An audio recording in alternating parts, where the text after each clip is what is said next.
Going and we're live. Okay, so today I have back with me Noah, Luke, and Landon.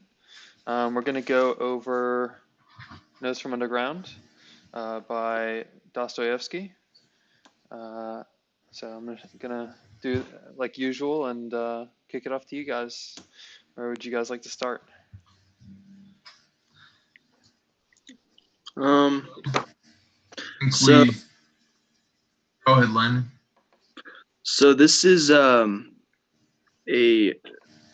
book written about a fiction character who has lived 40 years underground.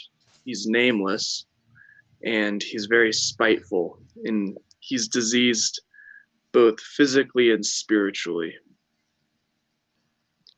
I would say that's a very good synopsis. Thank you. Well, so Yeah. I don't. One small correction. I don't think he's lived underground for 40 years. I think he's 40 years old.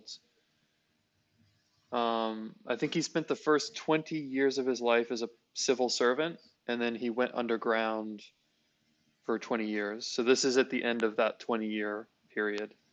Yeah, it depends on what you mean by underground, which is what we can get into later. He says himself that he lived 40 years underground, but if you're defining underground as him living in his shabby apartment on the inheritance that he got, then yeah, it's been like 20 years. But I think he's been kind of stuck in a rut and nihilistic for quite some time, like Mm, probably the majority of his life. it's a good point. I never actually thought of it of the underground as like a kind of metaphysical place rather Mm. than like a physical place. Yeah, it's like an underground way of being. It's Mhm. just he talks about people as ungrateful bipeds. He thinks that's the best way to describe humanity. This like discontent view of life, and like he hasn't seen. He writes purely on like the suffering that comes with existence, and he hasn't really seen any redeeming factors in Mhm. life human. Well, it's interesting because like he really seems to not have like a high opinion of humanity and as like a total, but he really has like a very low opinion of himself. Um, like he really seems to hate on himself a lot in this first part. Um, and it's interesting because like in the very first chapter, he talks about how he is suffering because he's sick, like or at least he thinks he's sick. He says that his liver hurts, but he refuses treatment out of wickedness, Yeah, which I find interesting. Um, yeah. He's very enigmatic. He's hard to put a finger on um what he's what his real motives are. And for instance, not going to the doctor out of spite. mm. It's hard to understand why he's living the way he does.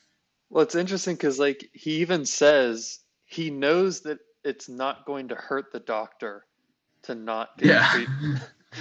Yeah. He's literally only hurting himself, but he still feels like this necessity not to help himself, um, which is kind of interesting because I think Jordan Peterson actually talked about this. It's like the idea of kind of being a blight on humanity and like not taking responsibility for yourself and causing other people suffering through the fact that they have to take care of you because you won't take care of yourself. Um, It's like you have to position your life in a way that um like if you don't play your cards right, you can be taken over by spite. You can just hate everything, and there's no reason to live, and there's mhm. like I'm gonna die anyway, so I make attempts at prolonging my health. And yeah, Yeah.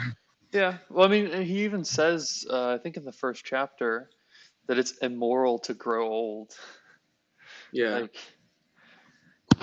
or he says it's immoral to grow older than 40 years old, which I think is kind of interesting because I think he even says himself that he's planning to live to at least 70 or 80.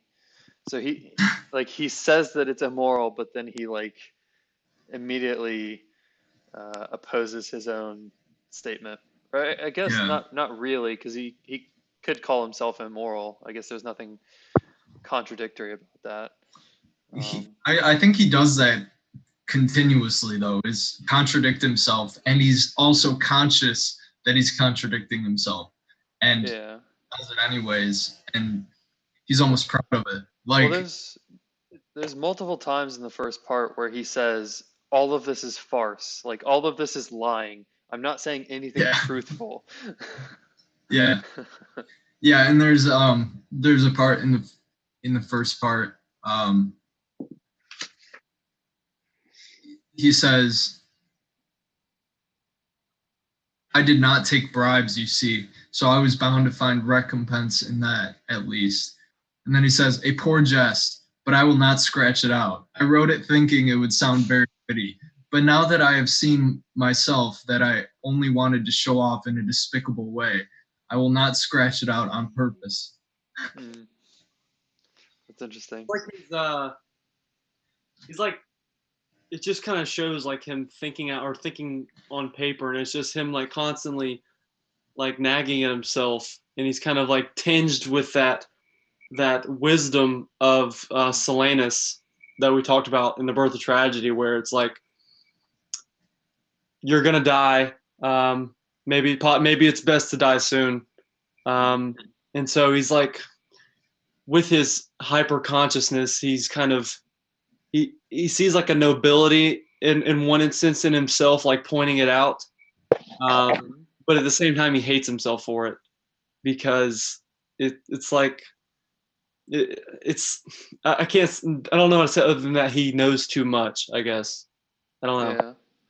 Well, it's weird because it seems even more like malicious than like the Silenus saying, because that seems to be more along the lines of you're gonna suffer, so the best thing for you is to not be born or kill yourself. Like that's the best thing that you can do for yourself. Mm-hmm. But here he actually kind of goes a step further and says it's immoral to live past a certain age because of the effects on other people. So it's like, because at least with the Silenus, it's like you can go on suffering, and like there's nothing wrong with you continuing to go on suffering. It's not immoral. But here he actually says like it's actually morally wrong for you to keep on going. Yeah. Which Yeah, is and kind he of I don't remember what chapter it is, but he kind of uses the like idea of a toothache to describe that, where oh yeah. you're like liberty of the pain that nature has created, and you have to submit to that whether you like it or not, because it overwhelms your consciousness, and all you can do is groan. And you don't groan because it makes you feel better. You groan to try to get sympathy from the people around you. It's just like what a Well, it's not even. I wouldn't even attribute it to searching for sympathy. It's, to me, what he's saying there is it's more along the lines of if I'm going to suffer, you're going to suffer with me. Like that's kind I'm of what not going to suffer alone. Yeah, I guess that is sympathy. Yeah.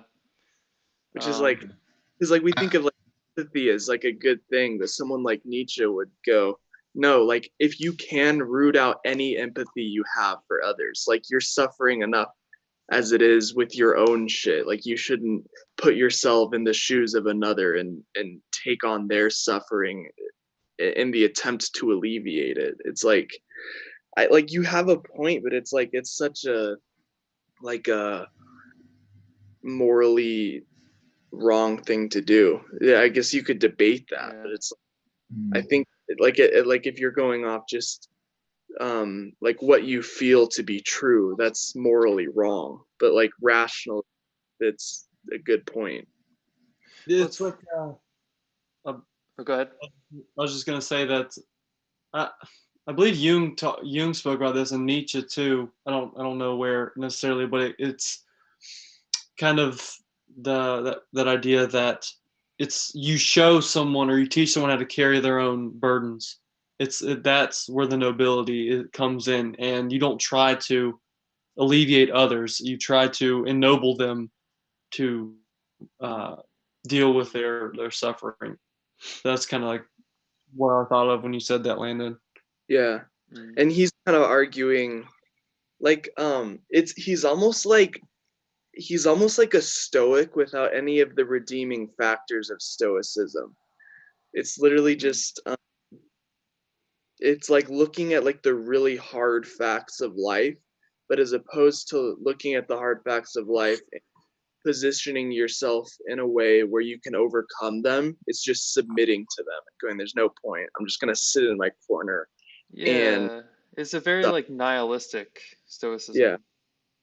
yeah, I want to ask you guys, what do you think, I will find this out in the second part, but what do you think Dostoevsky's attempting to do by creating this character? Is it like a social critique, or what is he pointing at here? I think so. I mean, because I've been reading a lot of like the end notes or like the footnotes at the bottom of the page, and a lot of the footnotes have to do with him kind of poking at other like other authors that he kind of finds contention with, and so it seems like this is meant to be kind of a satire on some of their works, um, and it's weird because it's like it's almost feels like it's meant to be a satire, but not entirely. There is a lot of truth in it that's like not necessarily poking at other authors, I guess. I don't know. It's Yeah, complicated. no, Yeah, you're it's like he's like taking the new form of Western philosophy that emerges in the 19th and 20th century, like hyper rational and like philosophy without a more like spiritual outlook, and he's kind of like creating someone who takes that to its end and then is just delves into like a pit of despair, and out of that pit of despair he pokes at like where the philosophic outlook has gone wrong. Hmm. He's Yeah, like taking it to its end. and even in that pit of despair, he finds his own enjoyment. He Hmm. finds his enjoyment almost in through his despair. It's Yeah.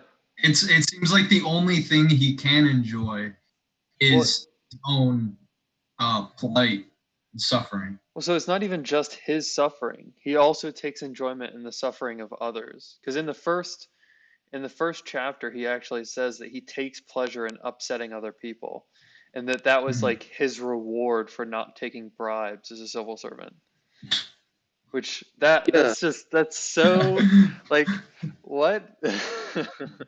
Well, what came to mind when I was reading this a lot is that like the worst thing in life isn't to be hated, it's to be ignored.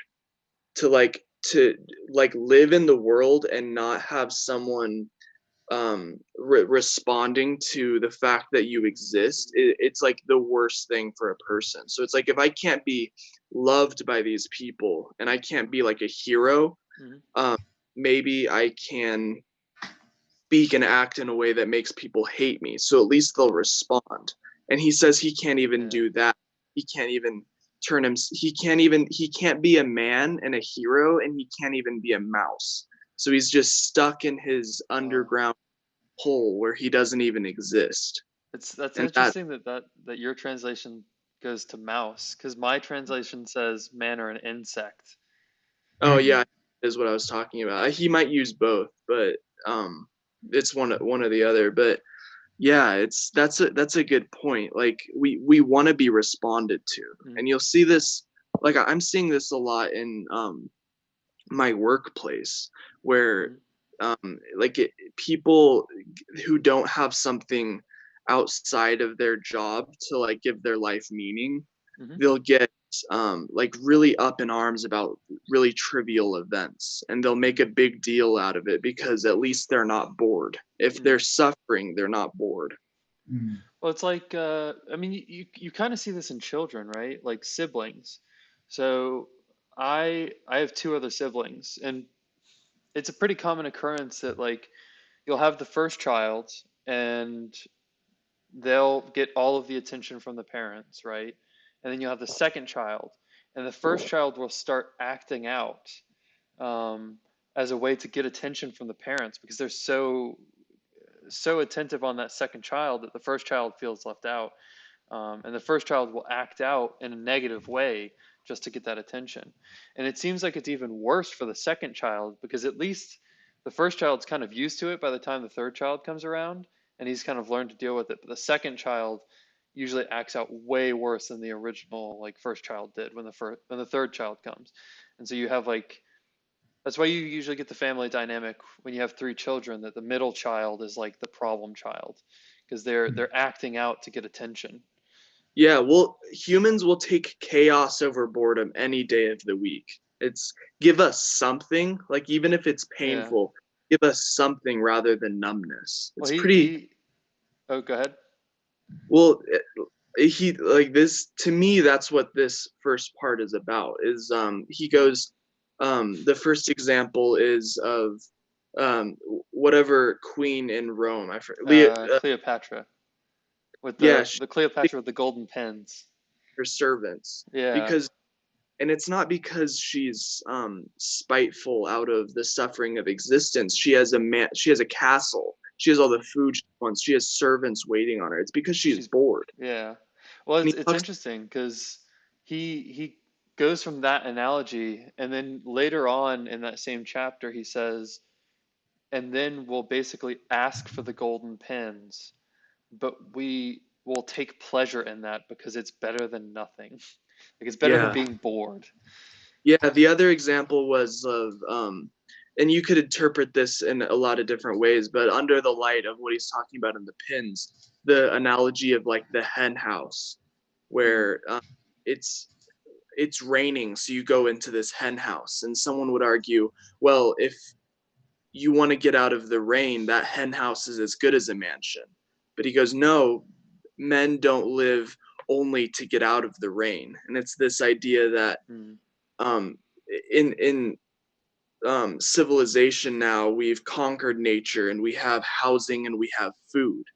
But that's not all that we wanted. We thought that's what we wanted, to get out of the weather and um, to have food and to have comfort. But it's like, mm. no, like we're just going to find some other problem to deal with because we're never content with just the solution to the main problems. There's always like more things to be conquered, and even if there aren't, we're going to imagine them. Hmm.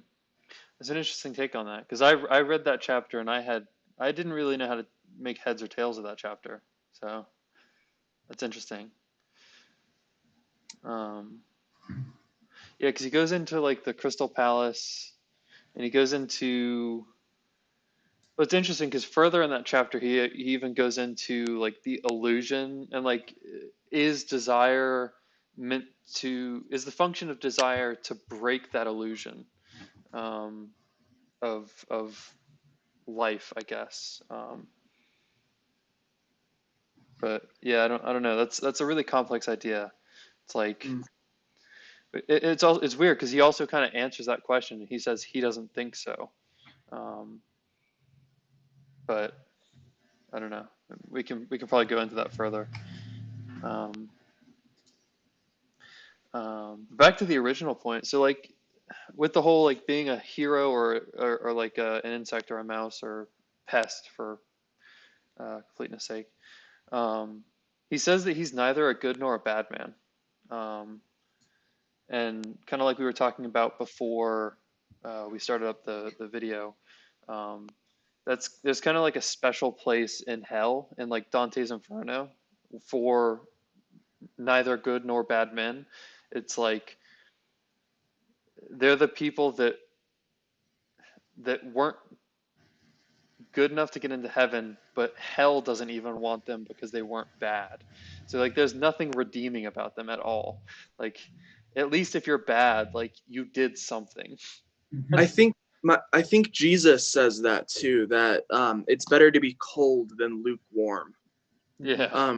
And I read in a Carl Jung book once, it was a sort of a parable from a Hindu philosophy. It was like in the idea of reincarnation. It's like who reaches nirvana sooner, the man that hates God or loves him? And then the guru or whatever responds, the man who hates God, because he will think of him more. So it's kind of like the idea of the unexamined life is not worth living, where it's like the person who just goes through life just bored and doesn't really look into it and go like I'm here, is that a good or a bad thing, and like really dive into it, like that even if you turn into this like spiteful man that we're reading about, like at least you're conscious, at least you're like almost searching out pain and looking for truth. It's better than just being um someone who's, you know, lukewarm, like we were saying. Yeah. I don't know if I quite did that thought justice. It was kind of a No, I really like that. I think that was very succinct. And you brought in a bunch of examples that I hadn't even thought about, like the analogy of Jesus there. Um, yeah, I mean that was really good. Um, I think that the neither good nor bad idea is like a consequence of his. Again, it goes back to like his hyper consciousness. He's kind of like he's not. He doesn't act. He's continually observing and trying to theorize instead of allowing his consciousness to develop through his action in the world. I This is kind of like this reminded me of something that Carl Jung wrote in the Red Book, and he was right. He wrote this was when he was actually speaking to Satan, and he was speaking to him, and Satan said, "In that in order to essentially that in order to act, you have to have imbalance because to be like totally balanced is inaction. So it's like in order to move through life, you have to act naively enough to where you have to be naive enough to where you you're driven to act in either one way or the other. And it seems like he's trying to because he's like pulled himself back and tried to think too much. He's like he doesn't know how to identify himself. It's like a disillusion of who he is. So it's another one of those like nihilistic. yeah, and because of that, he's very petty. He says that he acted in like bitterness towards people and like tried to upset them. And he uses the analogy frightened sparrows in vain. So like he would like scare like birds for like no reason. And it's just like a very petty thing to do. And it's interesting because Nietzsche actually talks about this in Zarathustra. And it's almost hits on this exact same theme. It's like it's better to act in an evil way than to act pettily, because and the analogy he makes is evil is like a sore on your skin. It announces itself to you and like you can see it, and like but pettiness is like a sickness that slowly succumbs your entire body, and it's only once it's too late that you realize that you've been petty. And it's kind of goes along with the whole like not good or bad. Like being petty is kind of in the middle. It's like not really good or bad. I think something like this really ties into both Dostoevsky's age and the modern age, because Dostoevsky wrote this in a time where technology was about to undergo rapid expansion, and the principles of enlightenment type thinking, the principles of thought in general, of reason were esteemed as the greatest value. And so here you have this man who embodies that to like the fullest extent, to where he's able to create a world based on just how, like, based on his thoughts alone. And much like in the modern world, where we've created a world that pretty much we're able to manifest things, not even, we don't even have to move anymore. We can make things happen through information technology. Yeah. And so it's kind of like, in a way, for a lot of people, you'll see in the modern age, that's why we have like this almost, you can live in like this almost unconscious state where you're constantly enveloped in like trivial things, like you were saying, Landon. But it's still, that's like, it's telling of how, like, when people can become so trivial over things that, or can become so emotional over trivial things, it still alludes to like the same principle that you were talking about, Landon. Well, it's interesting because like this way of thinking is the precursor to like the Russian intelligentsia that led to the communist revolution. So you can, I don't know about you guys, but in my head, I can definitely see how this train of thought would lead to kind of the not necessarily petty, but like the revengeful, um, antagonistic, like angry personality type that would fall for like the communist ideals. Yeah, it's like, what makes you say this is the precursor to? well, so purely from like a time stand, well, not purely, but partially from like a time standpoint, because this is like so I think this is set in the 1860s, and then so you would have seen like uh, this would have been about 40 years before kind of the kickoff point that led to like the communist revolution. Um, so partially from like a time standpoint, but also it's the kind of rise of the intelligentsia. So it's like uh, the heightening of enlightenment ideals to the very top, and also kind of like this resentful way of thinking. Those are all kind of like boiled down into kind of the precursor of uh, kind of like that resentful um, class-based thinking. yeah, Um, because like, if this were to be, well, this kind of parallel like the mindset of like a nihilistic Russian elite looking at someone like Kulak, who is like they're men of action, they're direct, they're simple, mm, and so in one respect, it's like you can be resentful of the fact that you can hate them for the fact that they're not very conscious, that they don't like grapple with such intellectual things, or they don't, I guess, try to view life in such a grandiose manner. And at the same time, you're almost envious of that simple man, because they live like so naturally and seems like so harmonious. Even when they face something like an obstacle, they like react so naturally to it mm, that you wish for like that certain level of unconsciousness, I guess. mm. This this is something I want to uh, dig into a little bit while we're on this topic. Um, why do you guys think that the Soviet intelligentsia, or the people making decisions in the Soviet Union, were doing so out of resentment? Why do you think that resentment was a part of it? Well, so if you look at the rhetoric, it was all very class-based.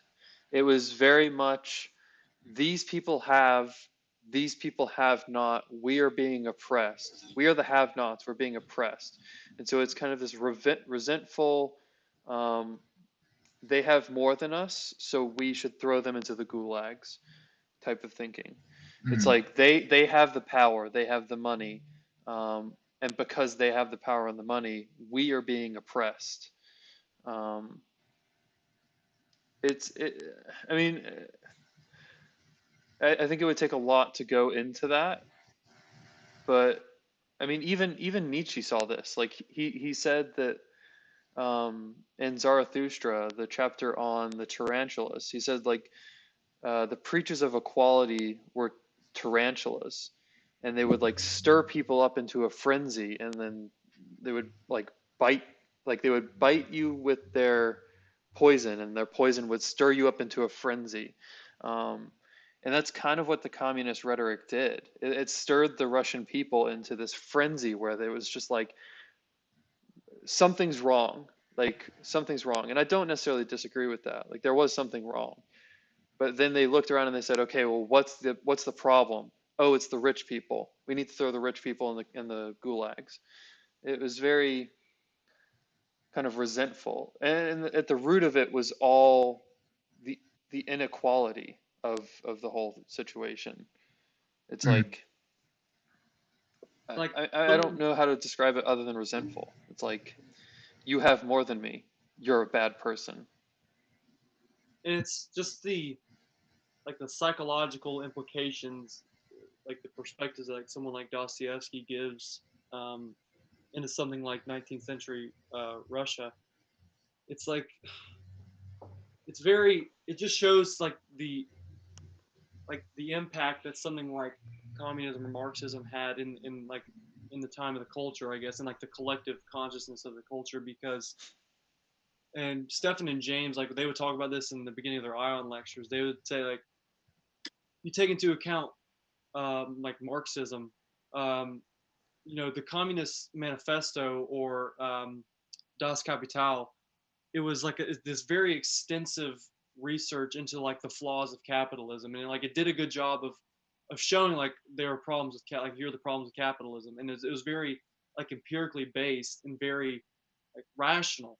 But where Karl Marx was coming from in writing it gets a little bit shady, because here's a man who like failed to succeed in this system, and here's a man who manifested out of a certain resentment and an inability to Mm. succeed in the times that he lived in, and so Well, he lived in squalor like the majority of his life. Hmm. yeah. That doesn't stop us from taking Nietzsche seriously. What do you mean? He was an utter degenerate.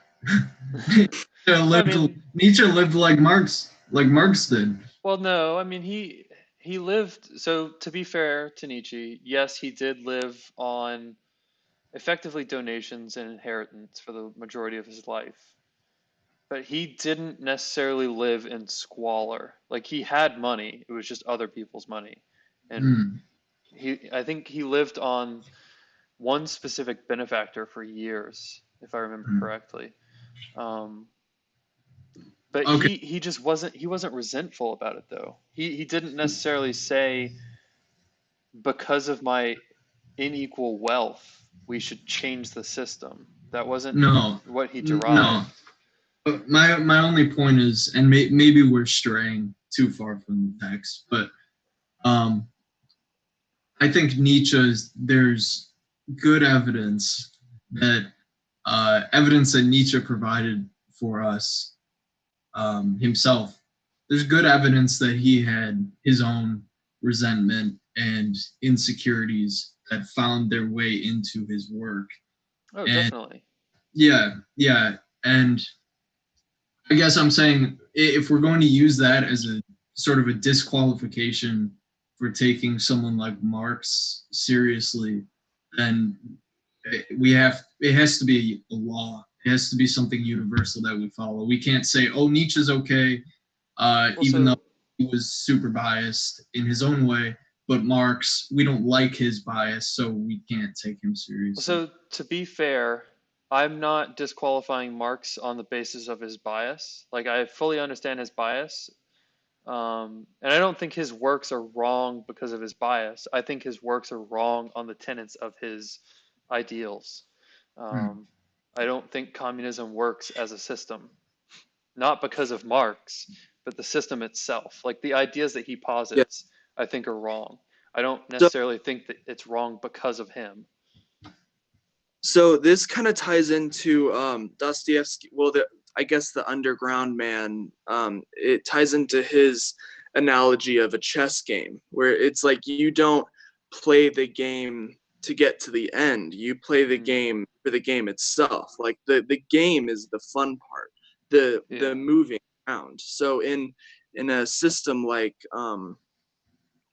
capitalism, like it always blows me away when people say money can't buy happiness, and they say that as if that gives them um power over the system. It's like, oh, look at me, I figured it out, money can't buy happiness. It's like, Yeah. but that's what we're all moving towards. That's your entire life, is to go to work to get. So like what do you think you've achieved by making that statement? Like that's It's a a very horrible superficial statement. Yeah. It's not designed to like mean anything. It's designed to give off this air that you are a certain way. Right. And so in something like communism, it's like if you're here and there's no chess game to play, there's no movement forward, and there's nothing to do, what are you going to do? Which is kind of what I guess in the example that you guys are giving, what Marx and Nietzsche both had in common is there wasn't really movement forward. There was just philosophizing to do. And if that makes sense, Well, like, it's where am I going to go then? So I agree and disagree, because I agree in that they had a lot in similar in kind of like the tragedy of their lives. I think they both had fairly tragic lives. But I don't think that Nietzsche had nowhere to go. I think Nietzsche posited I won't say positive, because there was a lot of stuff in there that was kind of negative, but his philosophy was positive in that there was a goal that you should be striving towards. Marxism, there was a goal that you should be striving towards, but it was at the cost of other men. Well, and that's weird, because I guess Nietzsche, in a way, does also say that the goal should be reached at the cost of other men. Yeah, But, I don't know about like the like I know a fair amount about Nietzsche's philosophy. I don't know enough about his life, and I don't know enough about communism or Marxism to make the argument. I was just using the discussion you guys were having of being in a position where there isn't movement forward, and there isn't a hierarchy to move up in. Is like, that's the biggest problem that we could have. And it's from listening to Jordan Peterson and starting to read some of the books that influenced him, you start to see how much that idea is written about in so many narrative formats, like Atlas Shrugged, 1984. This book, obviously, like, it's everywhere. This fundamental urge to have movement forward. well, it's interesting because it's in Man's Search for Meaning by Viktor Frankl, and it's in that one. It's weird because he doesn't actually posit that meaning can be found. He says that there's a form of that searching that you're talking about that isn't necessarily found in like a physical thing or even like a metaphysical thing to strive towards. It's merely improving the strength of the human will. Like that and in itself. this is what I love so much about the system that Carl Jung lays out, is if we can't, obviously we can move forward outwardly, but somehow that is never really enough for us. Like, there's always more. Like, we can always get more. Once you flip that and go and turn it into like an inward journey of like exploring existence itself, and knowing yourself, and the process of individuation, like, that gives you that fundamental thing that we're all looking for. It's like, it's not in a material outlook, it's in a spiritual movement inward, and progression in your ego development, and your the construction of your personality, and like contemplating existence. Like, that seems to me to be the thing that could save us from this pessimism that Nietzsche and Dostoevsky are laying out. Well, I know you're trying to move it somewhere else, but I just wanted to like clear up something that Luke pointed out, what I was talking about earlier is that, like I see what you're saying. I understand what you're saying, Luke. Like that's one of the problems that I have, like regarding Nietzsche, is that perhaps maybe he philosophized too much and that he wasn't like grounded in something. Um, but I think something that distinguishes him from someone like Marx was that, like this underground man, ironically, like Nietzsche, he saw like a resentment that could come about like within himself. Like he could see like the negative aspects of himself, and so when you take something like the birth of tragedy, that's why he espoused the Greeks so much, because he talks about how the will to like want to transform like through the Dionysiac energy, it's first felt like in a political sense, but he loved the Greeks because they made it something artistic and they made it something like beautiful, and like they gave it a will to like create. They manifested it in like a will to create, whereas I don't see that same like exemplification in Marx, where he was doing it out of an ideal for like optimal humanity, or was it more out of something that was like just like a resentment? So I know, Well, like, I don't want to get too deep into this, but well, Nietzsche No, is very aimed at yeah. the individual. Marx is very aimed at society. and I think So that's the problem with like sociology and psychology in general. That's like what Peterson talked about. He talks about that with Dostoevsky and Tolstoy.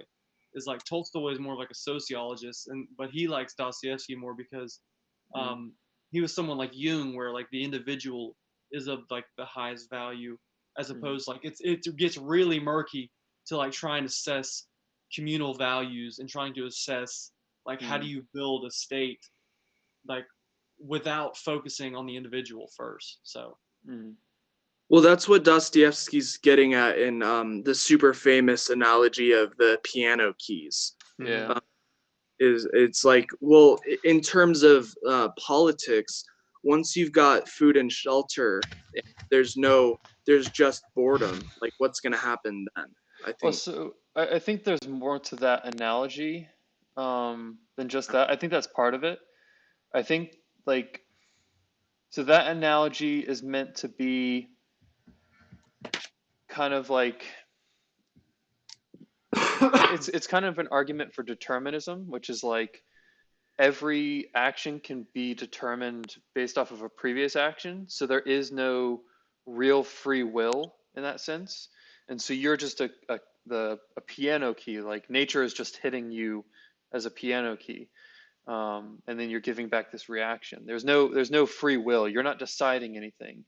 Um, and I think his argument there is that man will do everything in his power to prove that he is not a piano key, that he has free will. Like man will do almost anything, even at his own expense, at his own suffering. He will try and prove that he has free will. yeah, that like that last point you just made was very profound when I read that, because like you just said, that it would seem to be correct that you would act against, or that one would act against their own, um, what they would see as like positive, or would move them forward in life, Mm-hmm. just to prove what you just said. Mm-hmm. Well, he has like an entire couple of chapters on this. It's like um, he says, "Would a man go against his own prophet?" And then he goes into like the idea that people determine profit based off of like money and success and all of these kind of worldly things. And he says that there's one form of profit that most people don't take into account, but it actually like shatters the entirety of the rest of the system. And that's man's independence. That's his free will, his ability to act and think and not be that piano key that nature is just throwing about wildly.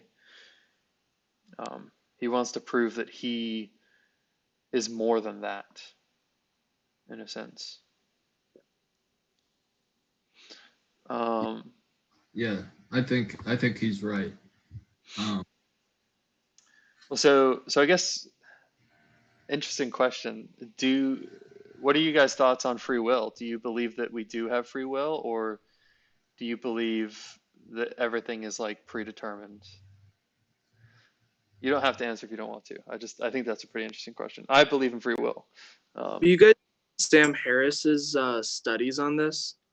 I have not, but I have He's- seen a couple of studies. Um, one in particular, so I watched a video by a guy named Rationality Rules, and he's a big fan of Sam Harris's. And he points out this study that shows that before you make a decision in your brain, like 10 seconds before you make that decision, like that neurochemistry starts to kick off. And he Mhm. uses that as a reason to say that there is no free will because everything's determined before you even make that decision, before you consciously make that decision. But I think that's the wrong conclusion to draw from that. I think that Yeah, the study I was fact talking. Yeah. the fact that there's an a priori system in your head doesn't mean that you're not making that decision. It means that a different part of you is making that decision. That's not necessarily something other than you. That's still you making that decision. Even if Yeah. you don't consciously register that. Yeah. Oh, um, what about the fact that there's neurological precursors before you're conscious of it? What about that actually says that your decision is being caused by those precursors? Well, so the idea. That's as far as I can tell, that's a post hoc or post hoc ergo propter hoc, which is a fallacy. If Yeah, something happens after another thing, therefore it must have happened because of that thing. exactly. I Not agree with true. that. I don't necessarily find his conclusion to be true.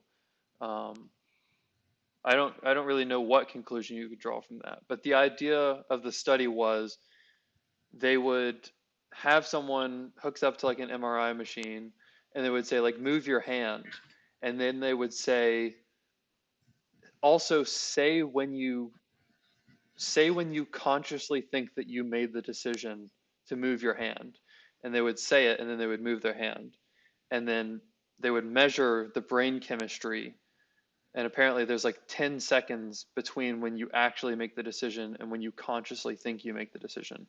Hmm. But again, that doesn't necessarily mean you can derive the conclusion that that is a deterministic system. Yeah. Right, It seems right. like there's discourse between your consciousness, what you're conscious of, and the things you're unconscious of, I guess you could say, like your ego and then the rest of everything that you are. Like those two Mm. things have a discourse and they talk to each other. And the fact that I don't think free will lies in your conscious ego. I think free will lies in a much more complex system that has the ability to take in more of reality and be conscious Mm. of more reality. But Yeah, yeah, I mean, if we don't have free will, like, what's really the point of discussing it at all? It doesn't matter way, really. Mm. yeah. I mean, recently, I've recently just I'd like to psychologize things. So taking something like this, I can say that I can see. I don't believe necessarily in absolute free will, but I don't believe in absolute destiny either, because you can like associate that with like the Carl Jung quote where it's destiny where you allow it to be you allow it to be unconscious, and so Mm. you kind of act out something more archetypal in that scenario, whereas like consciousness is like the solar force of humanity. It's like the and it's like Mm. the thing that like imposes its will in life. And so like so just in basic like mythic terms, um I see both, but you know it's obvious it's a tough one to hash out, but that's just kind of like my 2 cents on it. Yeah. Well, Yeah. I mean, don't get me wrong. I realize that there are factors that affect your decision making, but that doesn't necessarily mean that there is no free will. Yeah, I mean, I don't know. It's a complex question. I think we're maybe straying what away from the source material a bit, but Well, I think that what it says here is like is indicative of the fact that there is at least some form of free will, because I do believe what he says here is true in that, like in evolutionary terms, a man, I believe that like someone will act against their evolutionary benefit just to prove that they have free will. I believe that like Mm. they will act. There will be dissonance there, and they will prove to themselves that they are Yeah. free. And so, in psychological terms, to like believe something to that extent, or to like want to impose something to that extent, it's kind of it makes it true almost. Mm. Well, because in the book here, he says that man will bring with him destruction and suffering for the purpose of proving that he is not a piano key. Mm-hmm. And I think that's a very strong quote. And he says that even if you prove to him through mathematics and logic that even his destruction and suffering is a function of that logic and that determinism, he will try and force himself to go insane just to again prove and assert his free will. It's hilarious. Oh man, it's. I mean, I fully I fully agree with that. Like men, I think the majority of men will try and assert their free will. There are people. Well, it's weird because some people I think will assert the idea that they have no free will, but I don't think they genuinely believe that. Because if they No. did, then like, why would they do anything? Like, why live? Yeah. I don't know. I think it's just one of those, whether it's ultimately an illusion, if you want to be a materialist and say, well, technically every effect has a cause, and so you are simply a bunch of atoms shifting around. Even if you agree with that logic, I think it's just a simple fact of being a human being that every human being fully believes when they're living their lives, fully believes that they have free will. Oh, definitely. Yeah, even if they have this sort of helpless attitude, like, oh, the world is happening to me, I think people still always hold that belief that they have free will. And yeah, it is what it is. I don't know if we have to try and prove that there is free will on a cosmic scale. I don't think it matters. The fact is, we have to have free will in our lives. We have to think that way. And you can philosophize and do mathematics and say, well, no, I know why you made that decision, but no, I still made that decision. Well, so Yeah. so I get to have that decision. That's my decision. Yeah, I mean, and in Dostoevsky's terms, he says that you could boil it down into a little table that you can use to calculate the future for the rest of eternity, to the point where there are no actions and adventures. But that would become such a boring way of existence that people would act out just to assert their free will and thus not be bored. Yeah. I think that is, I just think that there's truth to that. I don't think that I've not seen any good argument against that. Yeah, I think the fact that it's been something that people have been debating since like the start of like philosophical discussion points to the fact that it's a more complex question than just a yes or no answer. Definitely. I mean, yeah. Well, that's the thing is like there's very few things in life that boil down to a yes or no. Everything is a little gray. Yeah. And even as we're talking about this right now, it's not clear what the words free will even mean. Like, yeah. I highly doubt that we're all thinking about the same thing when we say the words free will. And try and do that on a large scale, it almost becomes meaningless. Yeah, it's really a stupid question if you ask me. It's like, Well, so I don't know.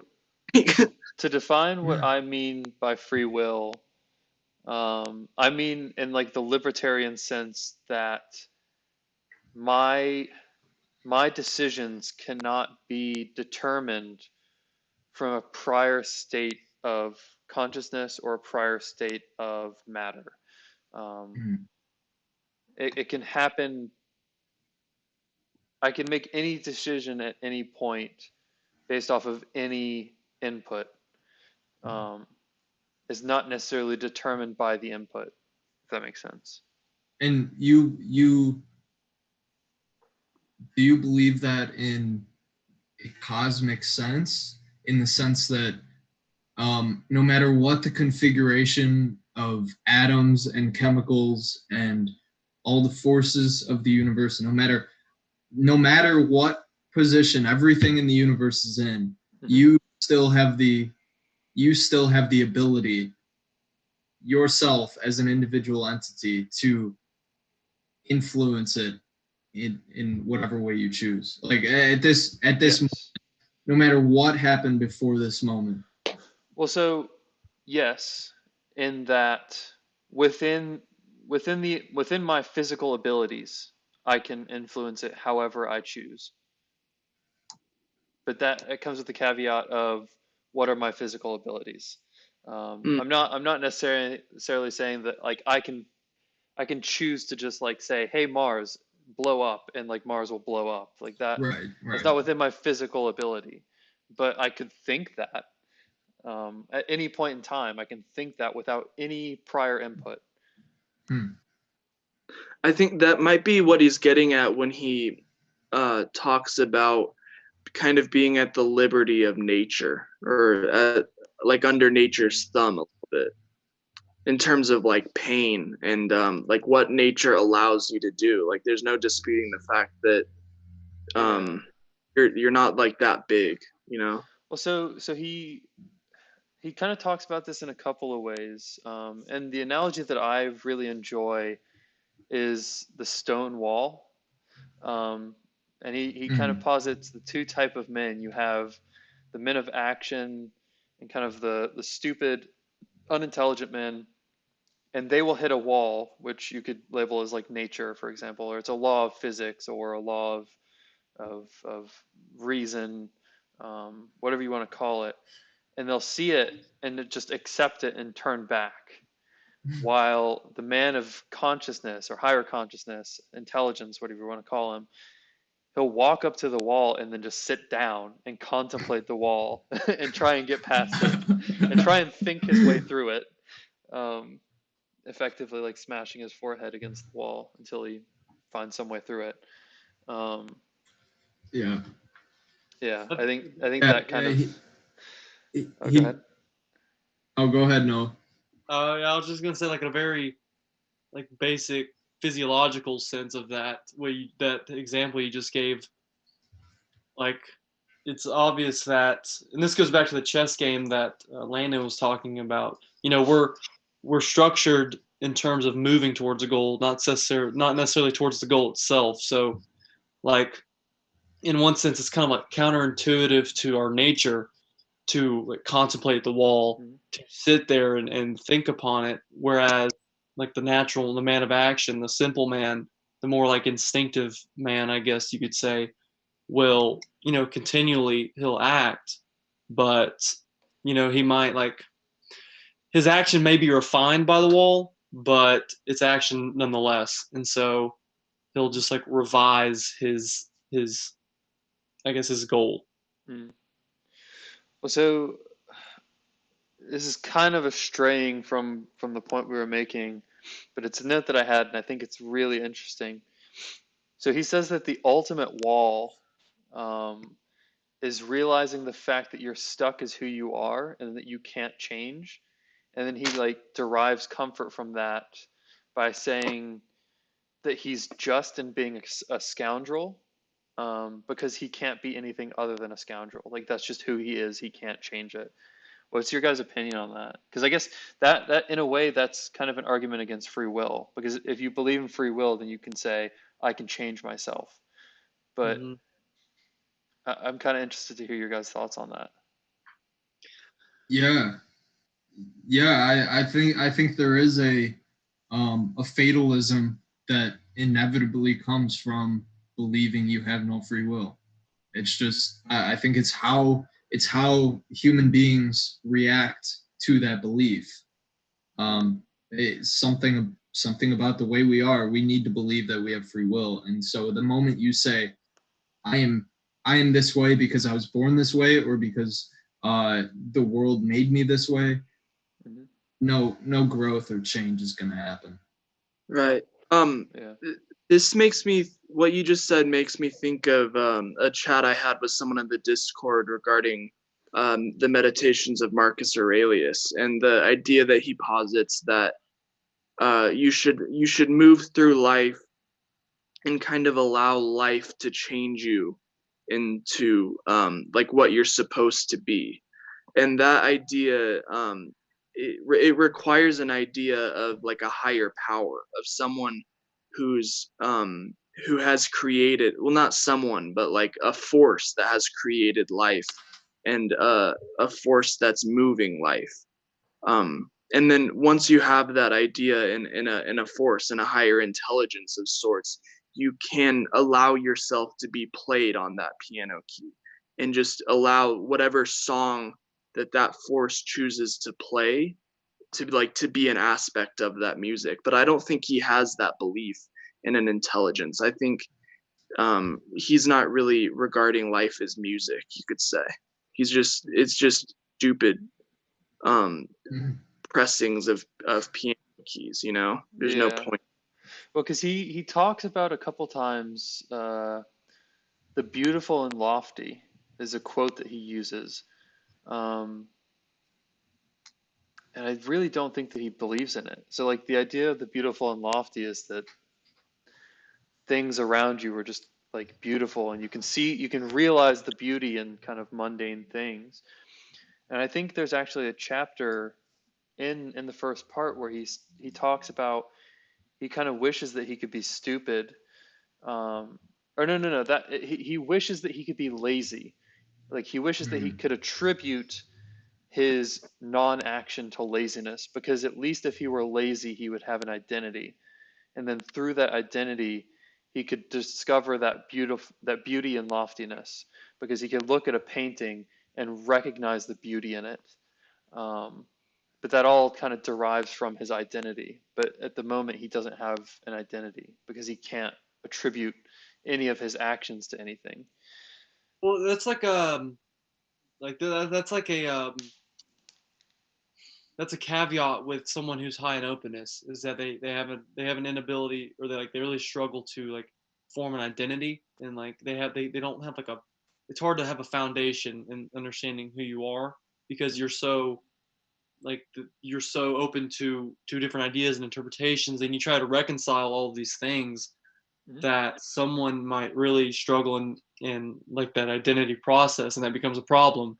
um, because then you're just floating around in like a torrent of ideas. And so yeah, like we you need like a certain sense of structure. But someone like, because usually openness is associated with higher intelligence, and Mm. or vice versa, I can't remember exactly. But so yeah, that could be a problem that you kind of witness here as well. It's like that inability to have an identity. Mm. Yeah, he's like too spiteful to create art, and he's too pessimistic to consume it. Yeah. Well, and he talks about this kind of in, so there's also another chapter where he talks about the idea of revenge and getting revenge on others. And he says that the stupid man can get revenge easily because he will take the secondary cause as the primary. And because he can do that, he can instantly find a cause to justify his revenge, and then will act out that revenge. But the man of higher consciousness is infinitely searching for that primary cause. And through that search of primary cause, the revenge, the desire for revenge will just grow and start to fester and rot until it's just like so much that you're just a resentful person, and you can't think of any reason to justify your revenge on that person. Yeah, and I don't think it would even stop at revenge. I think it would like go on to any emotion that would fuel action. Whereas like a rational, I know he uses the idea of revenge, but I think you could bring that idea further and understand that like a hyper rational person is so far removed from the emotions that drive them that they're just stuck in like a quicksand of contemplation. There's no move forward. So yeah, it's like is being hyper rational and or hyper conscious, does that really make you smarter? I think that it like true intellect should be um measured by what you do with life itself and like what action you take. That's how you measure. That's sort of like, well, that's sort of the position that Nietzsche took too in his view of the Greeks and the Romans. I know, like, like you'll hear a lot of how a lot of his ideas of morality, it's like very utilitarian. It's very like it's assessing using what gets you to improve in life and what makes you successful in life. That is being right. So it's like interesting. Like again, what you just said, how someone who's like, what is necessarily intellect? It's not necessarily just in a crude like a vista of knowledge, but it's a like ability to use that knowledge in such a way where it's almost like that's like kind of like the difference between wisdom and intellect. It's like different ideas. Well, so, and I don't know if any of you guys identify with this, but when I was reading this for the first time, I really did identify with this because it took me a while of like meditating and kind of trying to reach like a deeper part of myself that isn't so kind of on the surface.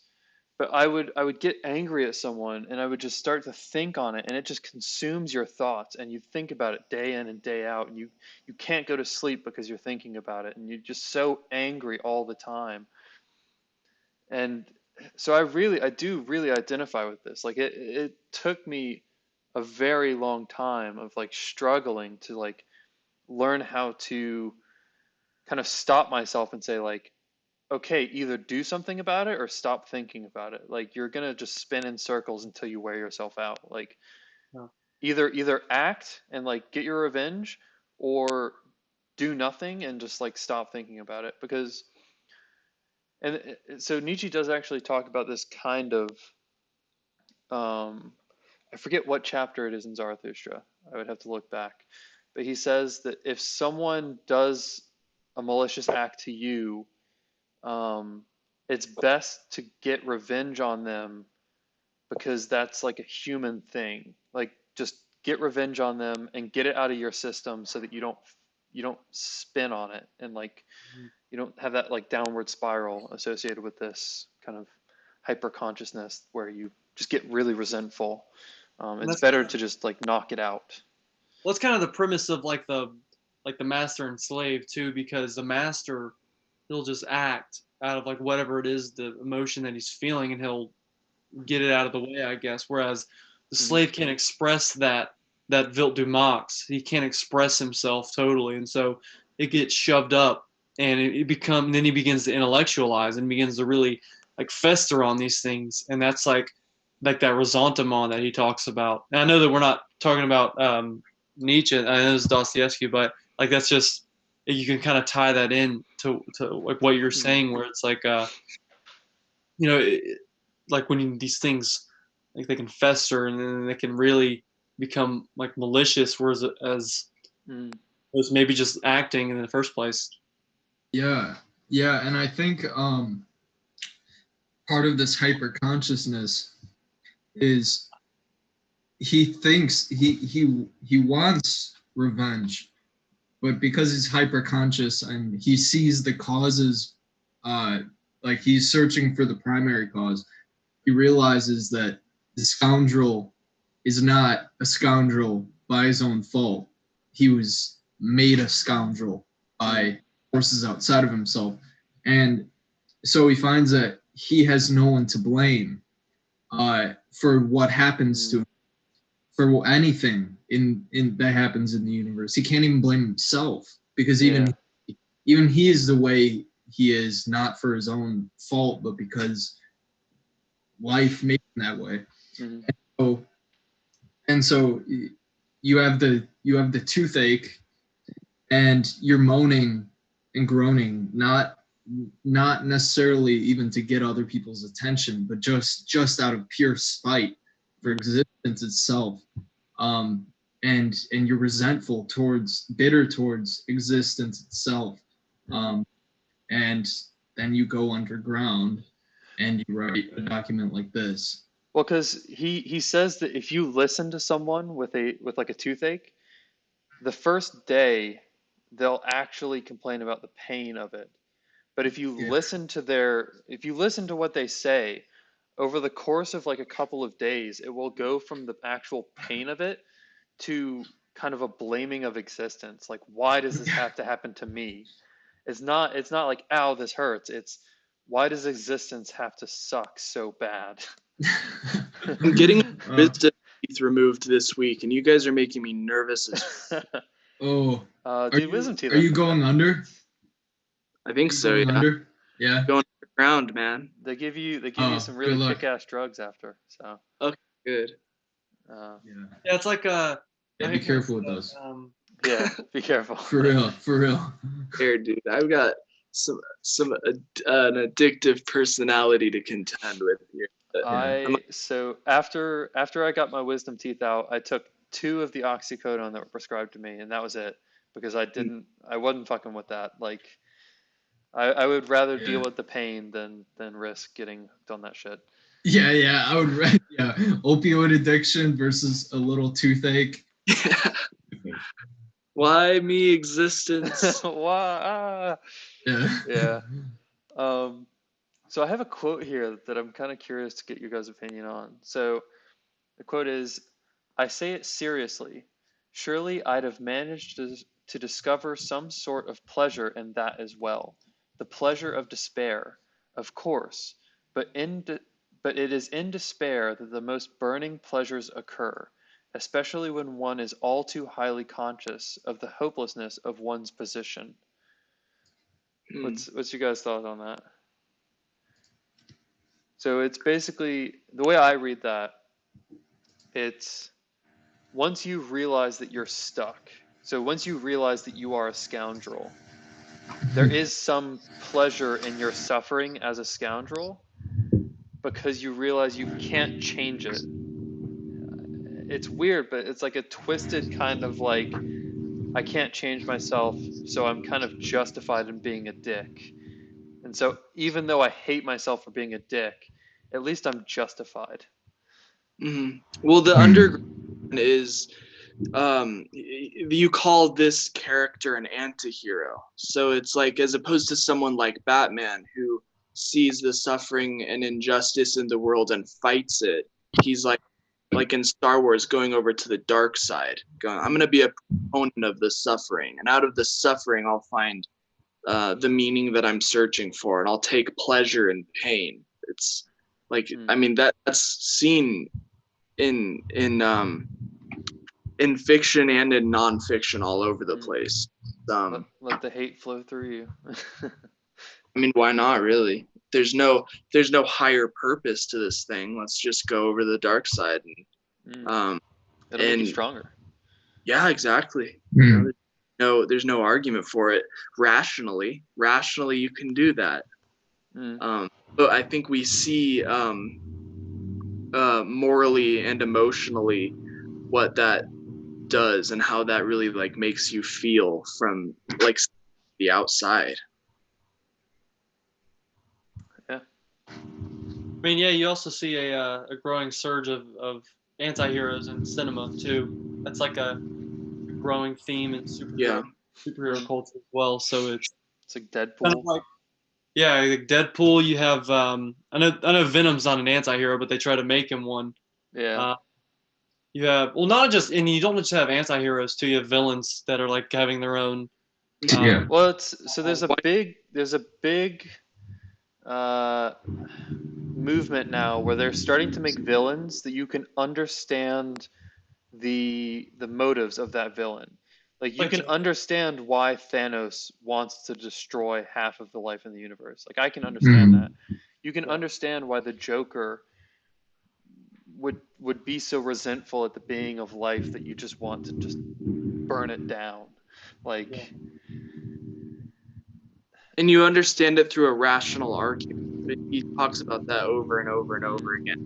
Rationally, this is the conclusion I came to rationally. I took this path, made this argument, and you can't really refute this argument using the laws of theories and of enlightenment thinking. It's mm, like, yeah, but it like I don't know. It's interesting. Like kind of going back to being like removed from your emotions. mm.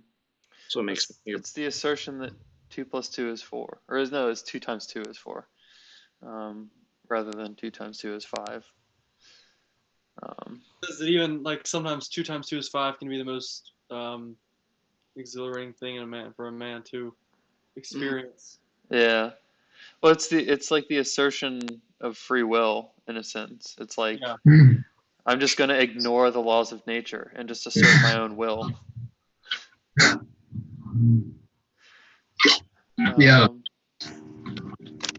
It yeah, it's somewhat of I think it's kind of a humorous quality that humans have, like exactly the way you just said it. Um, like yes, I understand the laws of nature, but I'm still going to assert my own will. I just I think it's pretty funny. I enjoy it. Yeah. Let's see. So,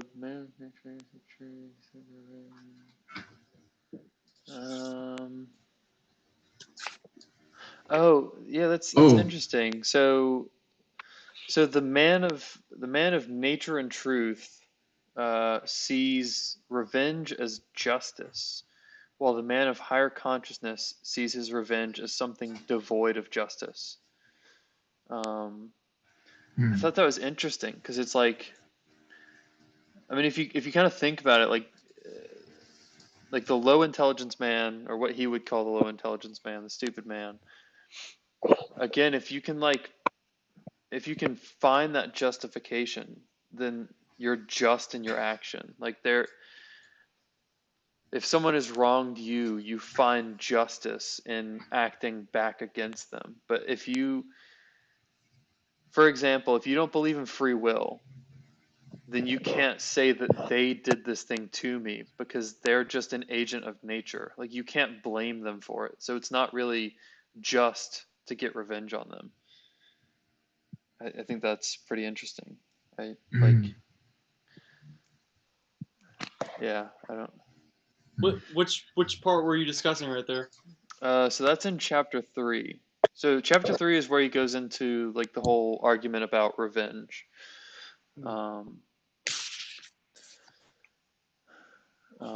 Let's see. So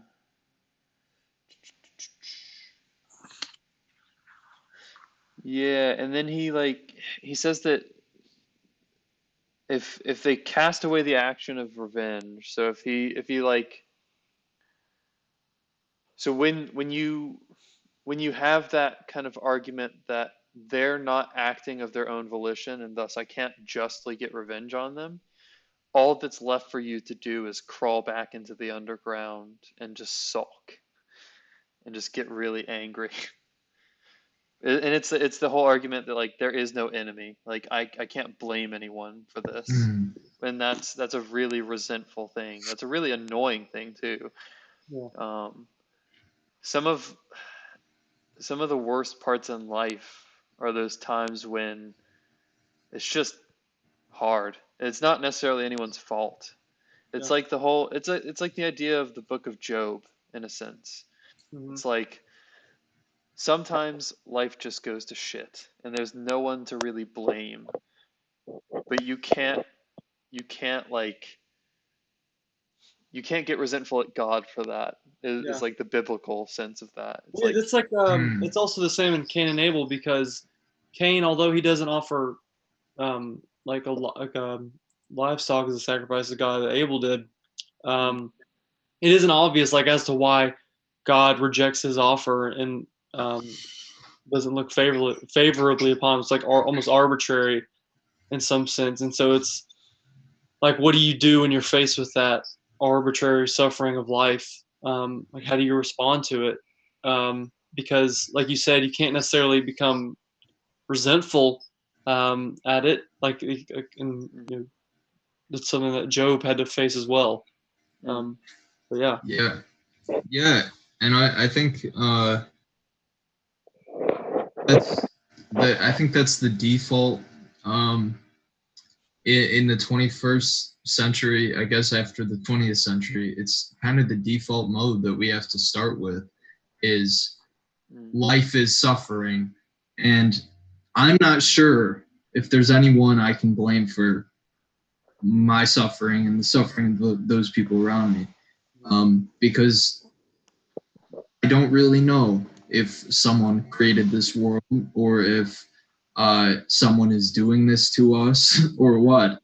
And so you have to learn how to deal with that, how to continue living in spite of that. well, and I think part of the lesson of the book of Job, and even kind of like this line of logic, is that even if there is someone acting on you, so even if there is a God that is doing these negative things to you, it's not your privilege to blame that thing. Like, you, in essence, you don't have the right to say, why, God, have you forsaken me? Like, why have you put me through such shit? Because there is a reason in that sense. I mean, in the biblical sense, there's a reason. Even if you don't, even if you think of it in like a more secular way, it's like, what good does blaming the universe do? Like, even if nature acts on you in a very negative way, like, how does that help you?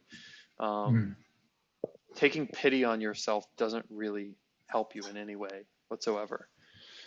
True.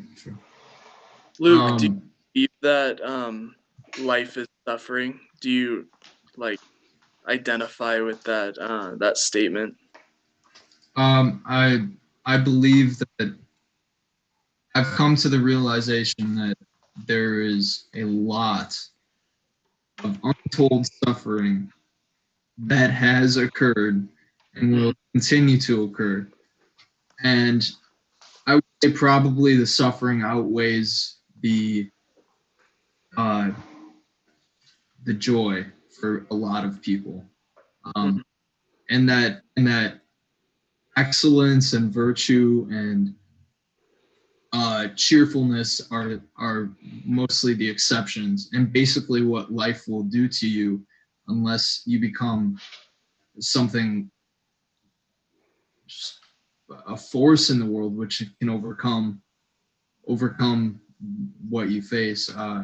What life will do to you is just grind you down slowly, probably destroy you. I mean, it's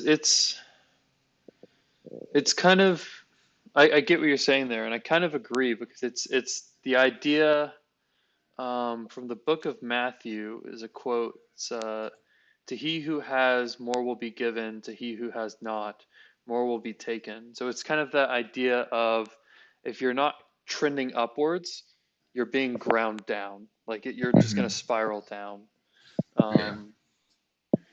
And so, in that sense, like, suffering kind of is like that. Like, if you're not consciously ahead of the curve, and like, if you're not consciously making your life better, you're gonna suffer and just like start to spiral downwards. And I don't know if I would necessarily. I guess there is some merit in the claim that life is like, the root of life is suffering. I think there is some merit in that, but I don't think that that's necessarily a negative thing. if that No, makes sense. I'm not saying that, and I'm not even sure Yeah, no, that. I wasn't trying to ascribe that to you. Yeah. I was just. I'm not even sure that the root of life is suffering. I don't even know if I would make that claim. I would just say that what is obvious is there is. I mean, basically, if you're an organism, you probably suffer. So, Right. Yeah. but it's not obvious if you're an organism that you ever feel good. Mhm. What is definitely true is you're going to suffer. Yeah.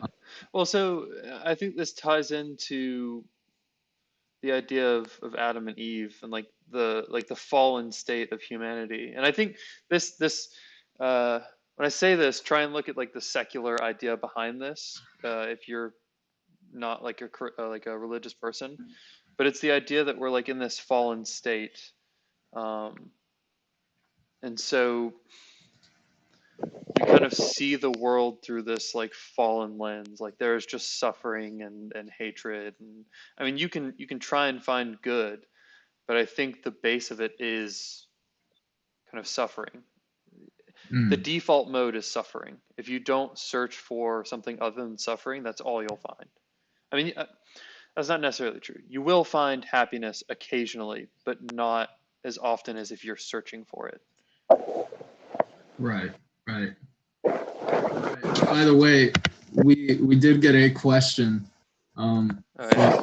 Mr. Stefan Oh Uberboy. yeah. So if you guys want to hear this question, he said, "Hi guys, so I have a question. Who would be harder to wrestle into submission? Nietzsche lathered in coconut oil or Dostoevsky after he made you drink 2 bottles of vodka?" Um, I well, I like the think first option, honestly. That sounds kind of sexy. well Which Nietzsche one? was like a very like feeble man, so I put money on Nietzsche being easier to wrestle. As opposed to like Dostoevsky being like a stern Russian. Yeah. Yeah, you don't want to fight Russians. They're tough. Yeah. They're tough people. So yeah, I'm going with the German mustache man. Yeah. Yeah, Yeah. for some reason I get the feeling that Nietzsche was a little guy with a big mustache. Well, and he was very sickly, so even Yeah. if he was like a bigger guy, he's still sickly.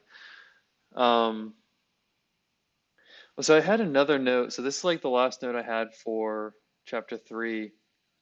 Um, so he makes this argument that once you realize that you're more valuable than other men, that there's no real reason for you to continue to act within your moral substructure, um, and you can basically act however you want. What are your guys' thoughts on that? So walk me through that one more time. So the idea is once you realize that you are more valuable than other men, Mm-hmm. and I think the exact quote goes something along the lines of, once you realize you're more valuable than 100 other men, um, you don't you don't have to necessarily act in a moral way. You can kind of throw your moral code to the side and just act however you want, because you're more important than other people. So like, why do you have to act morally? Why not just screw other people over? Yeah, I mean, I don't know. It's like it kind of goes into that like that Wilt to Mox idea, that will to power idea, where because you're nobler than others, like your will is like the morality that will kind of allow the herd, the others to follow you. That's kind of like one way in which I see that, or at least that's kind of I can see like where he's coming from writing that. Mm-hmm. He's kind of like it's kind of like one of those. It's like one of those questions where you hear it and you like you think and you want to be opposed to it, but you don't know how to like answer it. You know, it's like, well, I mean, it's a good question, but only other than the fact that I could see that like someone who's like great, who's naturally great, should they act like too recklessly, or should they act in too like idiosyncratically with their own like desires and will, that can cause problems like collectively. Mm. So like when it becomes like a communal thing, then that's not like probably a smart thing to do. Well, that's the thing is like from a secular standpoint, I can't really make the argument that this is wrong. Like, I mean, if you think about it in like a biblical sense, then the premise of the question is wrong because everyone is equal in the eyes of God, and thus you're not more important than other people. So the question is flawed. But from like a secular standpoint, there's nothing to say that the question is flawed, and so you do have to continue with the question. And from anything more than like an evolutionary standpoint, there's no real reason why it's wrong. Like I don't see why you couldn't act immorally just out of the premise that you're more important than other people, other than that they will ostracize you and possibly kill you before you have the ability to spread your offspring. I mean, yeah, like it's like as opposed to like you said, coming in from like a biblical sense where every individual has the potential to, or we're all children of God. It's tough to answer that question in like a secular term. So yeah, and it's like an example of like how total rationalist materialism, like with that is void of any like any like religious dogmatism, it becomes problematic like very fast. yeah. This is something that I kind of took away from chapter 5. That was kind of like, it was just like a really interesting take, and it made me think. He says, how many times it has happened to me, well, for instance, to take offense simply on purpose, for nothing, and one knows oneself, of course, that one is offended at nothing, that one is putting it on, but yet one brings oneself at last to the point of being really offended. Like how often like we choose to like summon up intense emotions of like revenge and anger at just based off of a trivial event. And I kind of realized like I'm doing that all the time, and it's happening all around me just out of boredom. It's like I was literally just about to ask if you guys had any experience with that feeling, because I definitely have. It's like the worst part, the worst time that this happens is when in the middle of it you realize, am I being petty? Like, am I overplaying this? And you think to yourself like, well, kind of, but he's still an asshole, and then it just continues to spiral downwards.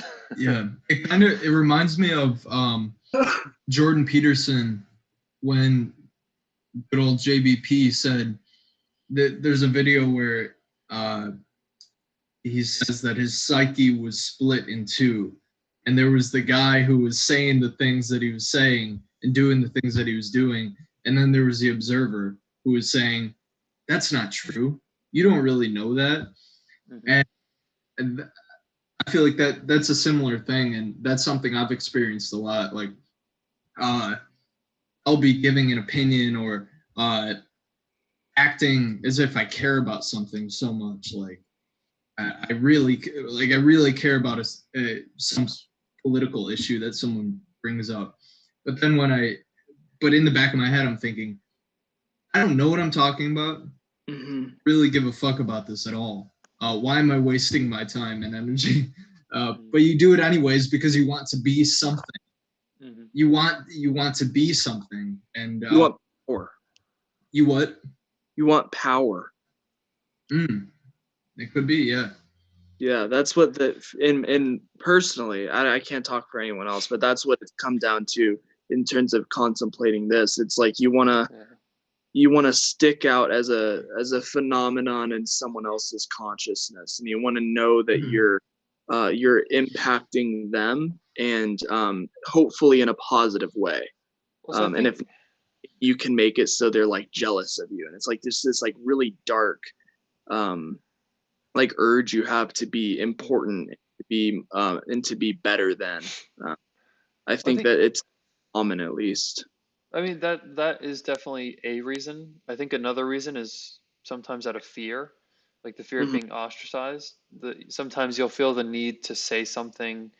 Um, for example, the need to agree to something that you don't necessarily agree with, just so that the people you're with don't call you on other stuff or like call you out.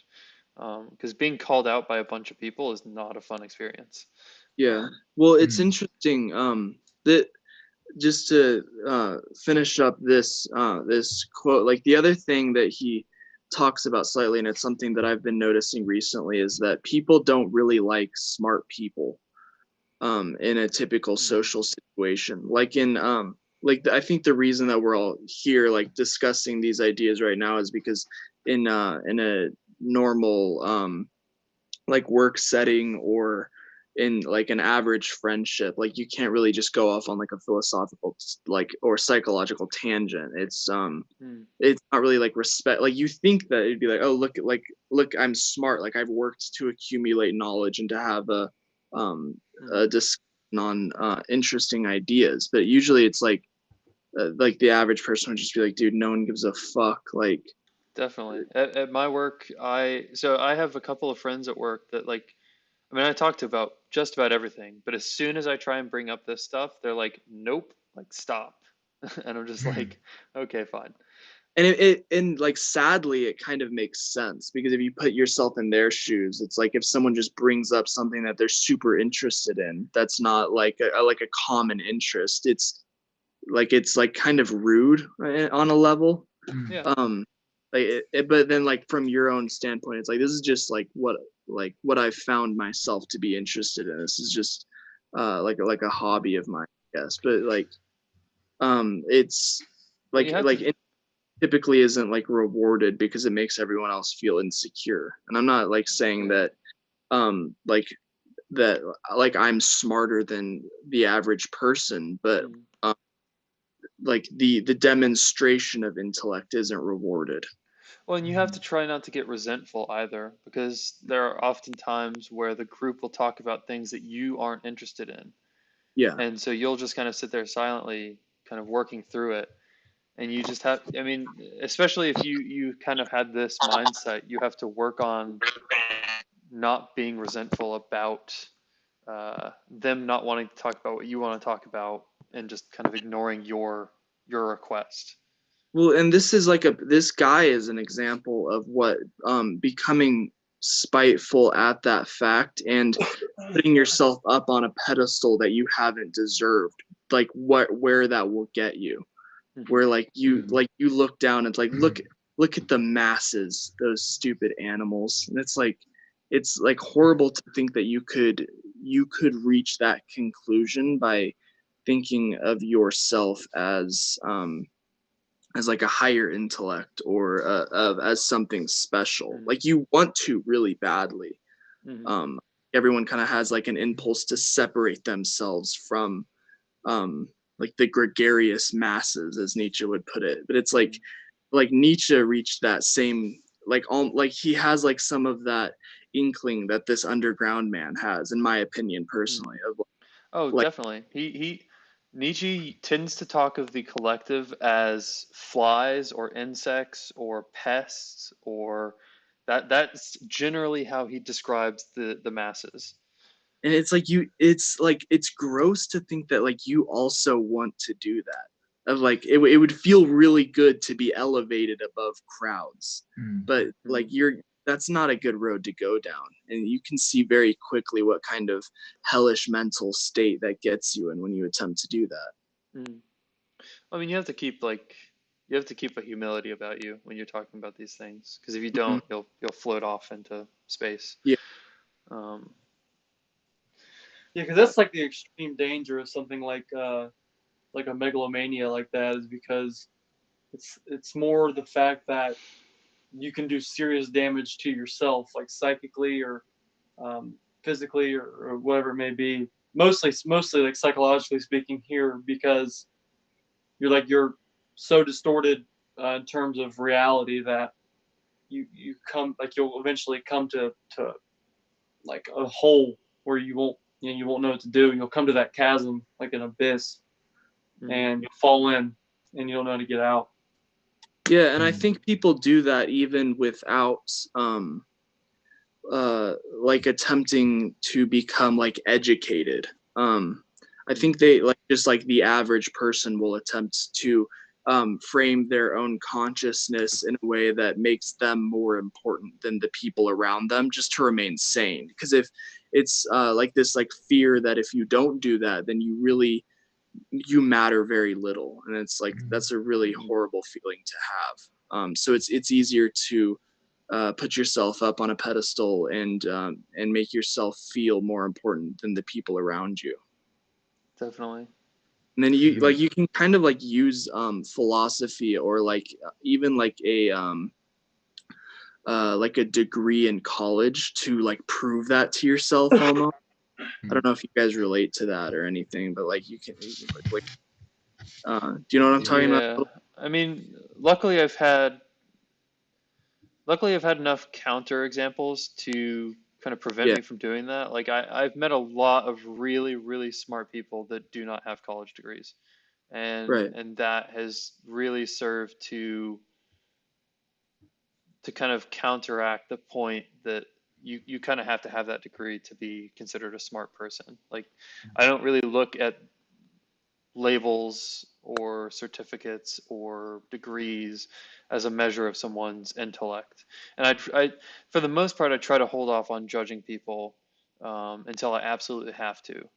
So I try not to like label people as intelligent or dumb until they've done something that's like so outlandish that's I can't help but label them anymore. right. Yeah, it's really tough to do that. Like now with like the immense resources due to the internet, Mm, because you can pretty much attain any like academic journal or mhm.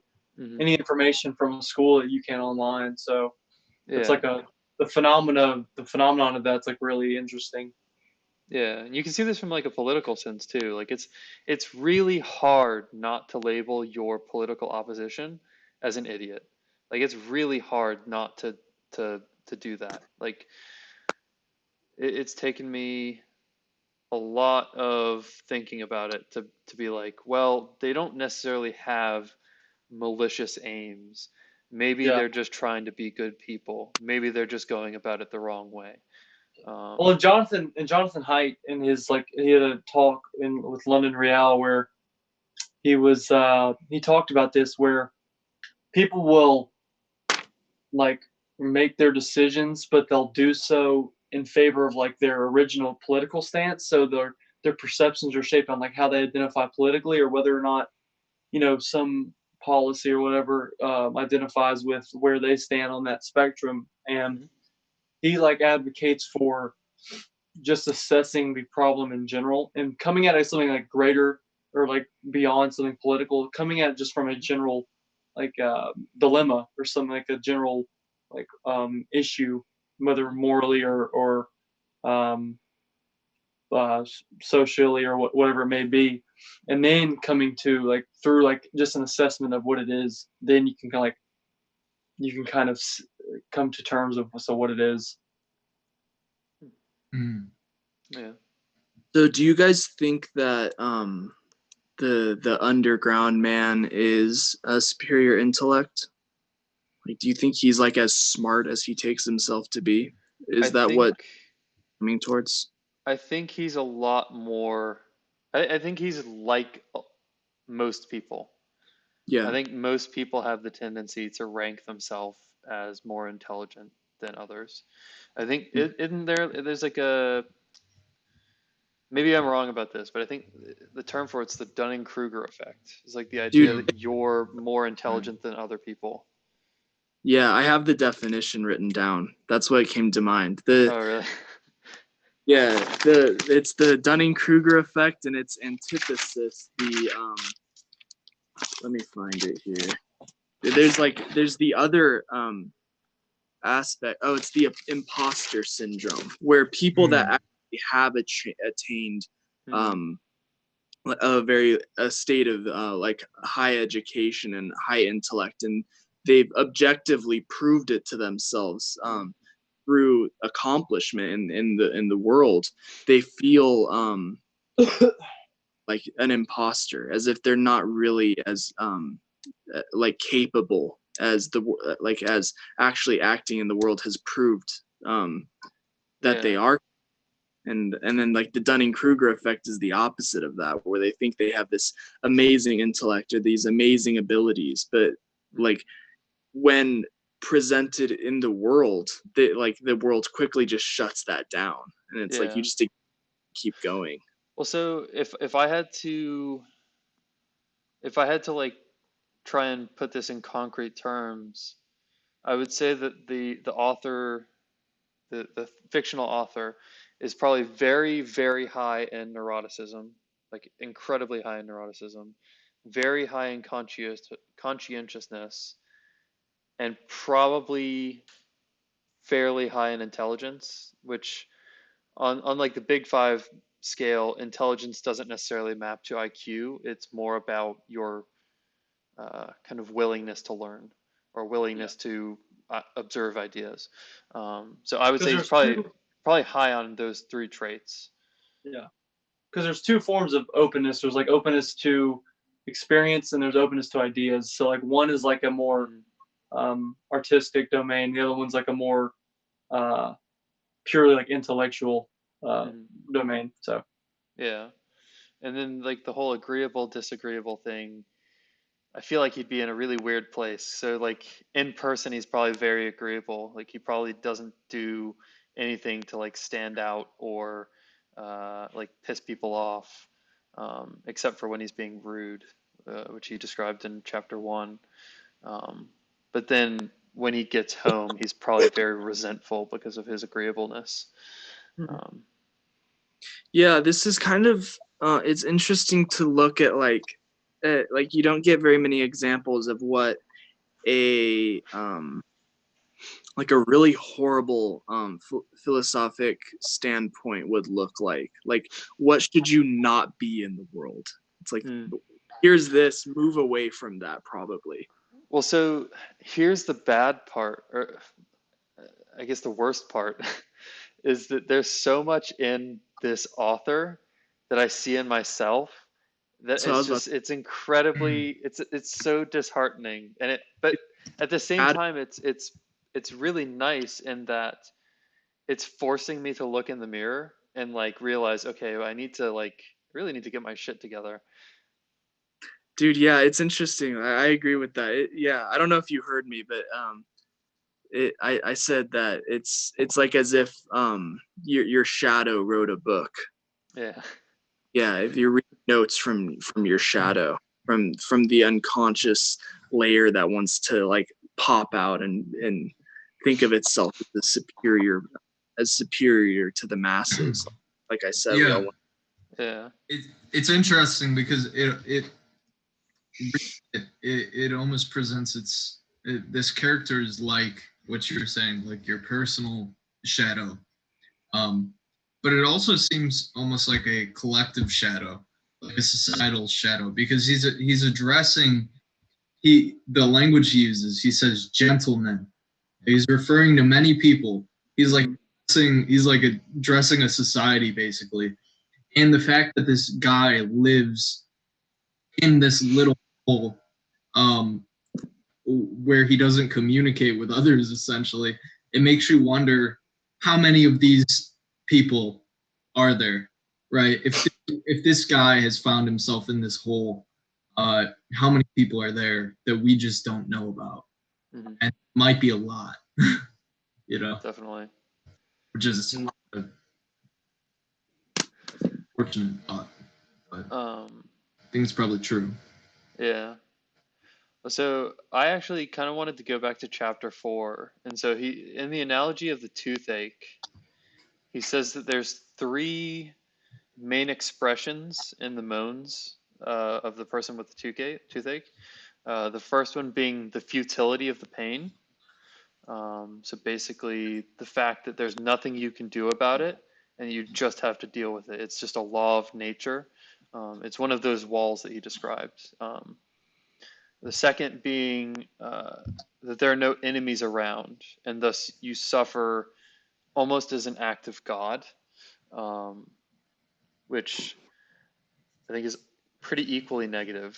And then the third one, which I thought was really interesting, was like if you don't wail or if you don't like moan about it, you'd have this incessant feeling that you needed to beat your fist against a wall. What are your guys' thoughts about that?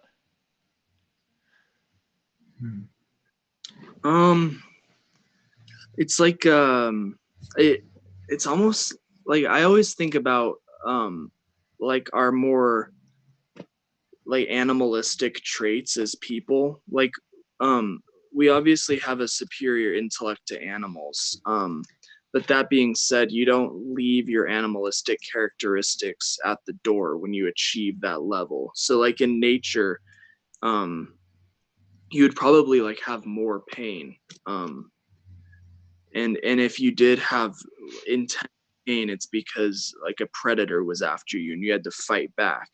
But now, because we're so far separated from pain, when we have even something as simple as a toothache, it's this huge deal because it's in the light of a more expansive consciousness. We have a larger ability to perceive the pain, so it's a huge deal to us, and so it makes you want to like lash out and defend yourself, but there's no predator to defend yourself from. Well, I think this is kind of what he means by the man of higher consciousness. It's like it is that intelligentsia, like the man that's not going out and like chopping down trees all day or like butchering animals or doing like things with their hands. They're not doing like active work. They're doing like mental work. And so all they have to do all day is just sit and think. And if you have to sit and think all day, that pain is just going to like stand out really, really loud. We're pussies essentially. Well, he does actually later in the book in the first part say that civilization softens man. Yeah, it does 100%. I Yeah. mean, like, because we've built it in order to combat the more intense aspects of nature, and then that way we've separated ourselves from our ability to endure those. Yeah. So they're largely built up, and yeah, sketchy. It's kind of like this goes to what Stephen and James talked about in the origins and history of consciousness in their last discussion, because we like have reaped the benefits of this massive growth in civilization, but the dual aspect of that is that we're so far removed from nature that it's such an endeavor to try and like return to instincts and return to like a natural ability to deal with life, like a more we're so like there's such a dissonance between like us and existence. Mm-hmm. Yeah, and especially at this point, like at this point in human development, I really think the idea of returning to nature in any serious way is just an impossibility. Like there really is no going back. I don't know. And I mean, well, we can be more incorporate more nature into our lives. We can deal with suffering more. We can force ourselves to suffer and things like that. But I think really the population is just too high. We have too much industry. I don't know. We're just gonna have to do with what we have, which is I'm sorry. and civilization. Did you just plug your nose, close your mouth, and sneeze? I was trying not to be loud. Please go, bro. Yeah, fair enough. I didn't realize that. Oof. Yeah. That's fine. I just build up the pressure and like explode my chest. savage. Well, I like to live life on the edge. Yeah. Every sneeze could be my last. Um, um, but I don't know. I mean, I think we can definitely, I think there are definitely ways that we can incorporate nature back into daily life. I mean, uh, learning to grow plants, like if people just started a garden, that would be a massive help because like learning to grow plants, that's a huge thing. And kind of getting back into nature. Um, Teaching young men how to hunt, that is a big one. If you teach men how to hunt, that is like huge. Like, because heaven forbid technology fail us.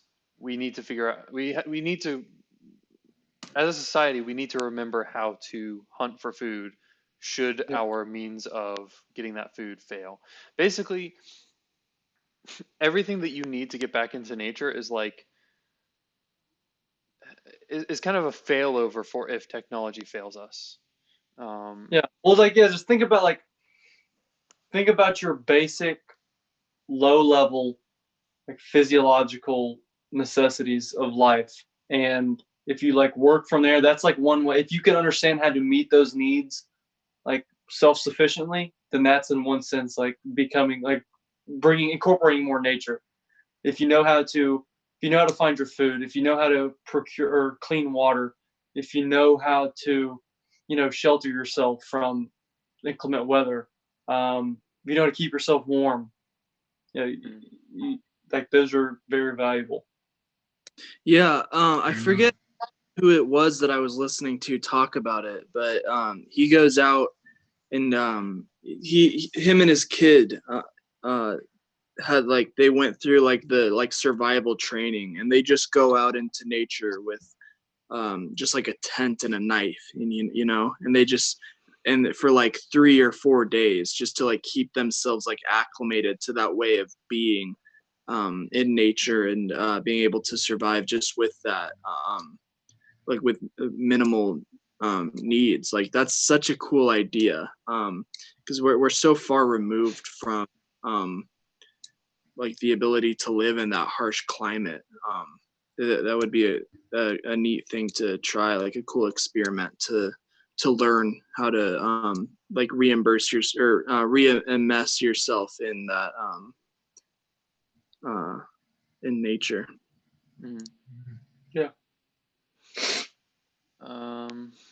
Let's see. So he talks about, so in chapter 7, he starts to talk about the idea of like free will. This is also where he makes the claim that civilization softens man, but in a weird way, it also causes man to have a pleasure for blood.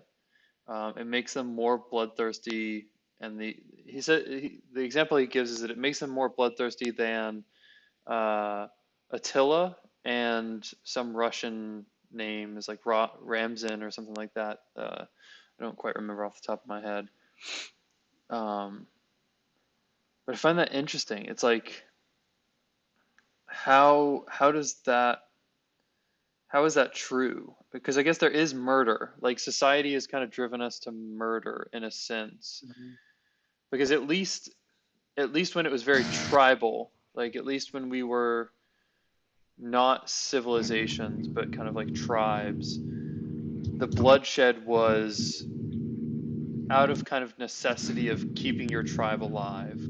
Whereas now murder, like bloodshed nowadays is more about exerting power over people and kind of getting your kicks off on people of like the lower strata of society, or maybe even like the opposite, like getting your kicks off of punishing someone higher up in society than you. I find that interesting. And then he also kind of brings in that example of Cleopatra sticking the golden pin into the slave girl's breast. Yeah, it's with regards to the civilization, it's like there's like a dual aspect to it, because on the one we've already talked about how it can soften man, but there's also that. For me, I kind of see it as it being because man is drawn away from nature, and they're kind of, and you're almost as civilization grows, you have to grow in your head, so to speak.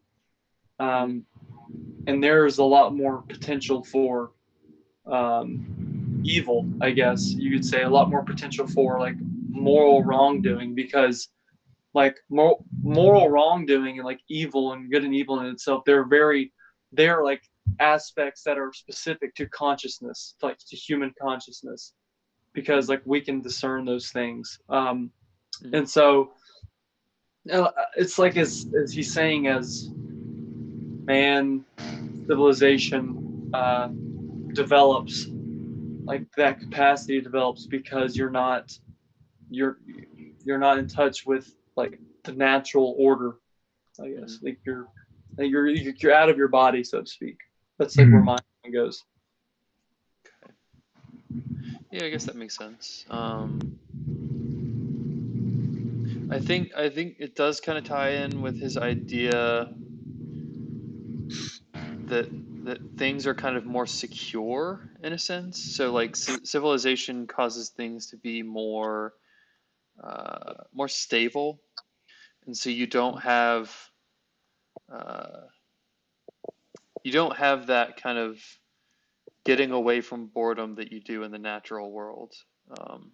Things have the tendency to become more boring in civilization, and so you have to seek out that pleasure. And that's just one way that people do that. Yeah, the thing that came to mind in regards to that thought while I was reading was like really rich kids that have just grown up, like anything they want they can have. They have a tendency to do really hard drugs. So it's kind of just a testament to that, to exactly the idea that he's proposing in this book. Is like, you know, have anything you want materially speaking, and you're just gonna go looking for trouble. Well, that makes sense. That's kind of like that's like Clockwork Orange in one way. It's like they like get their, that's how they get their kicks, is because they're in this dystopian society, and like for pleasure they take fun in hurting others and torturing them. Yeah. Beating the elderly, homeless people. Yeah. I think we're wired. I think we're wired for danger and for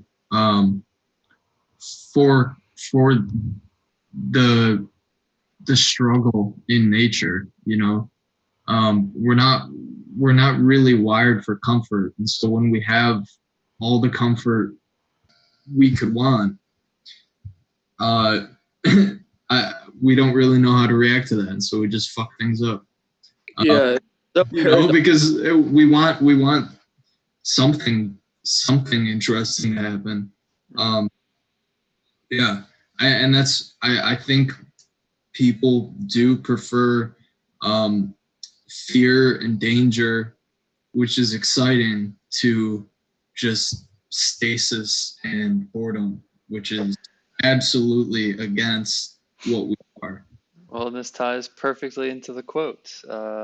If all we had to do was to sleep, eat cake, and busy ourselves with the procreation of the species, inevitably people would just start to burn things down.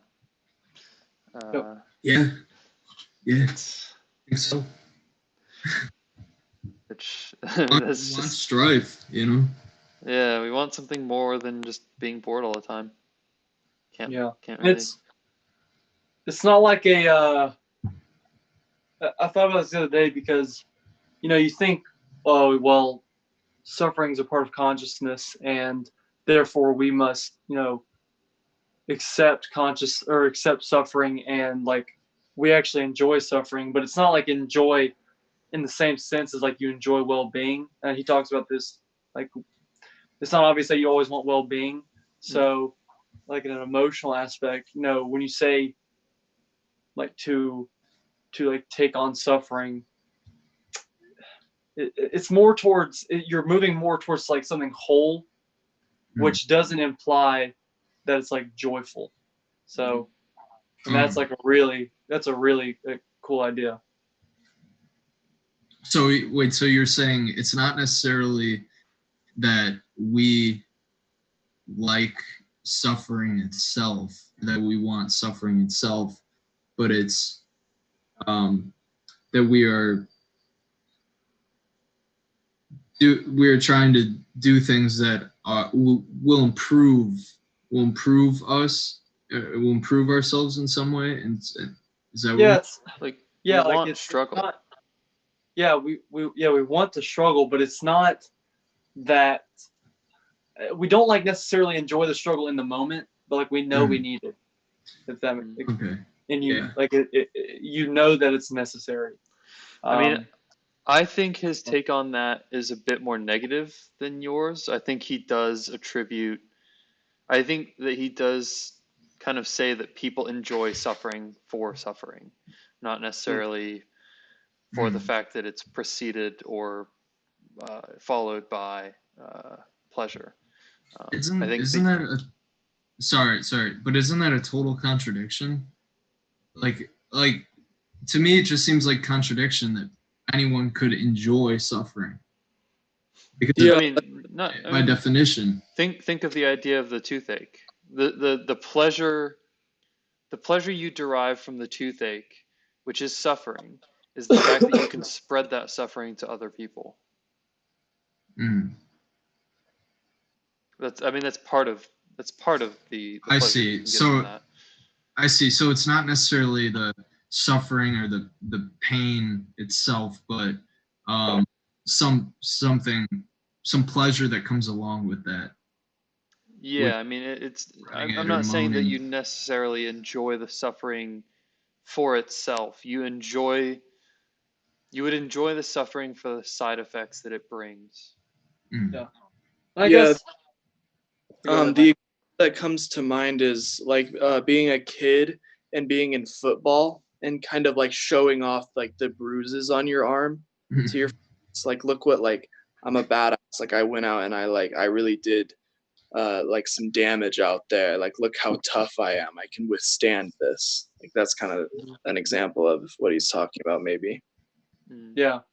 Well, in my mind also goes to because you can, I guess in one way you can like enjoy the suffering. It's hard to parse, but I think of David Goggins whenever he like talks about him running his first ultra marathon. I don't even think he finished it. He got like 70. He got like 3/4 of the way in, and he like physically couldn't go any on. He couldn't go any longer. He was like they brought him back to his bathtub in his house, and he was like pissing blood everywhere, and Oh wow. he just like he couldn't move. But like his wife like wanted to get him up to move him to the hospital, and he told her, he's like, no, I just want to sit and like enjoy this pain, and because I mean, that's the thing. There is literally a class of people that are defined by their pleasure and pain. It's masochists. Masochists literally enjoy pain. Yeah. I mean, but I don't know that like Dostoevsky's advocating that everyone should like be like a masochist or like I don't think so. I think this is like a warning against that. Well, it's a more complex idea than that. It's like, it's kind of a warning against it, but at the same time, it's almost like this book is almost like a mirror. You're supposed to see yourself in it, if that makes sense. You're supposed to see your own tendencies to spread that pain to other people, and you're supposed to see how you derive pleasure from suffering. And usually, the pleasure you derive from suffering has to do with your spreading it to other people. I mean, there are other ways that you can derive pleasure from it, but that is a very big one, and that's probably the one that most people can associate with. Yeah, you could see why Jordan Peterson would like something like it's like the first instance of like shadow work, for people in the 19th century who may not who didn't have Jung yet to like introduce these concepts. It's like these are someone like Dostoevsky really highlights something like that in this book. Yeah. Nietzsche, I read somewhere that Nietzsche said Dostoevsky was the only psychologist he ever learned anything from. I Really? believe it. Yeah. Which I didn't even realize Nietzsche read Dostoevsky. I don't Yeah. know. Yeah. He read each other or I think what? I think they read each other. That's fascinating to think of Yeah. reading each other. Well, and the thing is, I think they published at roughly the same time as well. So Huh. their works were very much intertwined. I mean, if you look at a lot of the themes, they share a lot of themes across their writings. And you could possibly attribute that to the fact that they were writing in the same time frame, and so they had a lot of the same social pressures. But you can also associate it to the fact that they read each other's works and were so interlinked. It's very interesting. So one thing that I read in chapter 8 that I thought was kind of interesting was like you have no option but to accept that. So like if you can boil down your desire to a mathematical formula, then you have no option but to accept it, because whether you accept it or not, nature will continue to act that way regardless of whether it has your permission. Yeah. Uh, it's like, I don't know, it seems like so futile to me. It's like it seems like such a negative thing. Like Mm. people that find this to be the case, I I don't know how they can like. It seems a bit harsh when I'm going to say this. Is like I don't know how they live with themselves. Like how I don't know, I don't understand how they can posit like desire and like the human psyche to this kind of mathematical formula. Mm. It just seems like a very negative outtake. Yeah. It is definitely negative. But I think it's an important frame to grapple with. That's what I think. I think uh there are a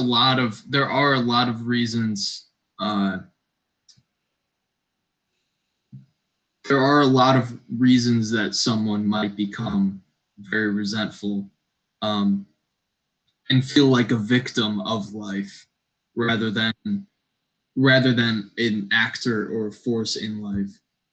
Mm-hmm. And I think both frames are true. Like I think it's both true that we are in a sense victims of forces beyond ourselves. We're riders on the storm, as Jim Morrison would say, thrown into a world beyond our command. But at the same time, we have this immense power, just being conscious. And I feel like someone like this underground man has just fallen so far into the frame of being a victim. Like really the ultimate it's like the farthest you can take the victim mentality, as far as I can tell.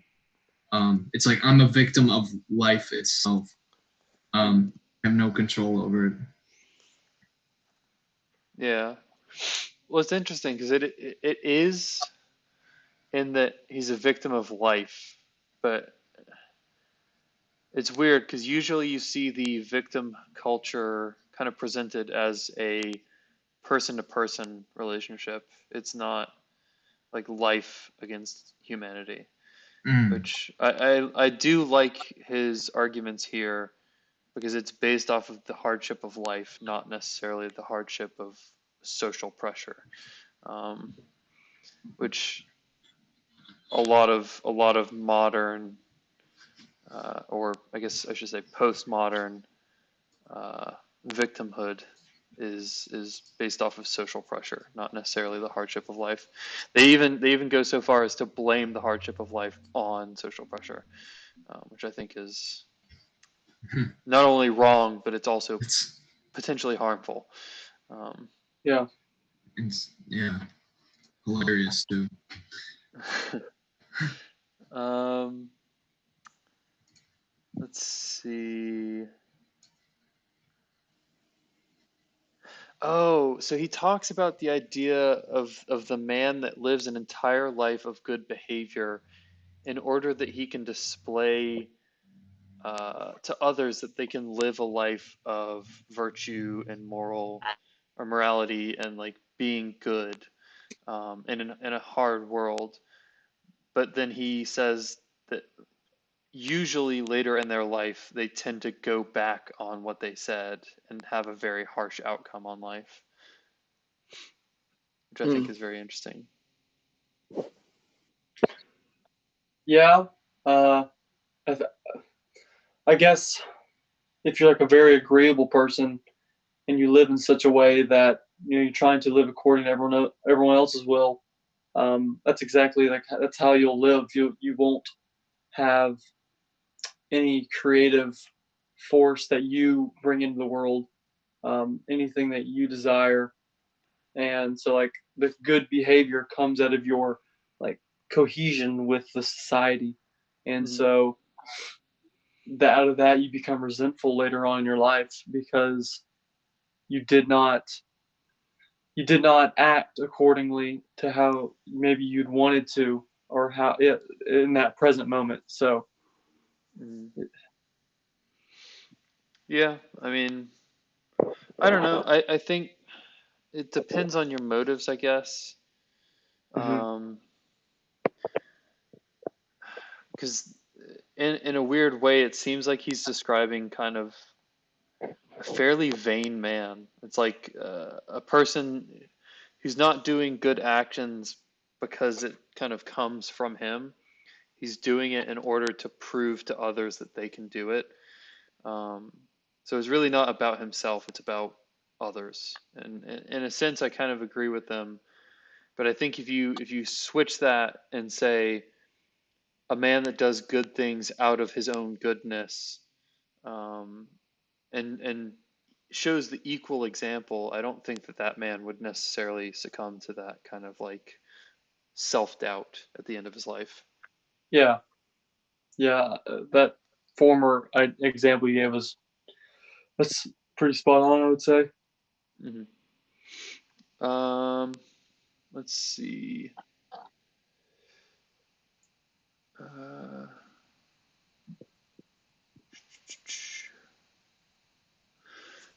Uh, yeah, it gets the notes get kind of sparse here at the end. Um, oh, interesting. So, the idea that man doesn't want to live as a domestic animal within his own creations, um, which that kind of reminds me of a quote from Nietzsche, um, in what was the bedwarfing virtues. So he talks about the small people, and he says man becomes man's most domesticated animal.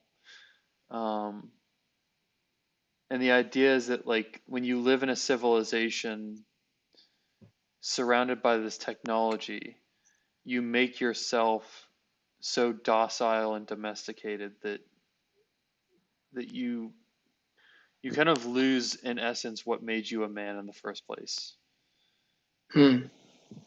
which I find that to be kind of Yeah, interesting. that rang really true, honestly. I mean, like especially when you like take into consideration what we talked about earlier, like money can't buy happiness. It's like in the Discord, there's a lot of chat or a lot of talk of like translating this like philosophy into action. It's like it's not really like specified what exactly that looks like.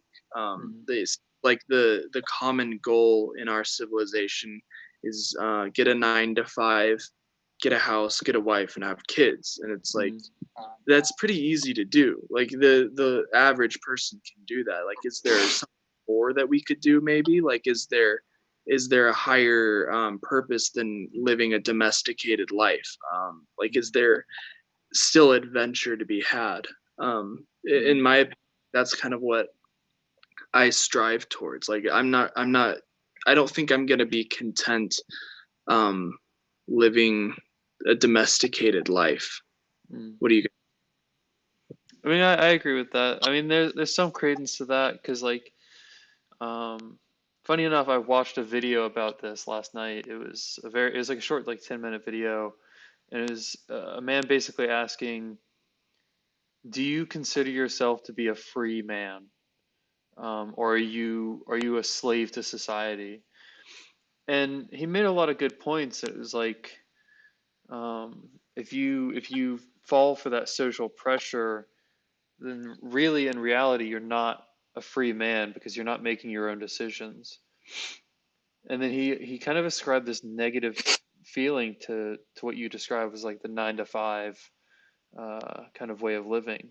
And I don't necessarily think there's anything wrong with that way of living. I think if you want to live in a society where you kind of work 9 to 5, um, and you have that very structured life, I think some people would like that. I think that is their choice to make.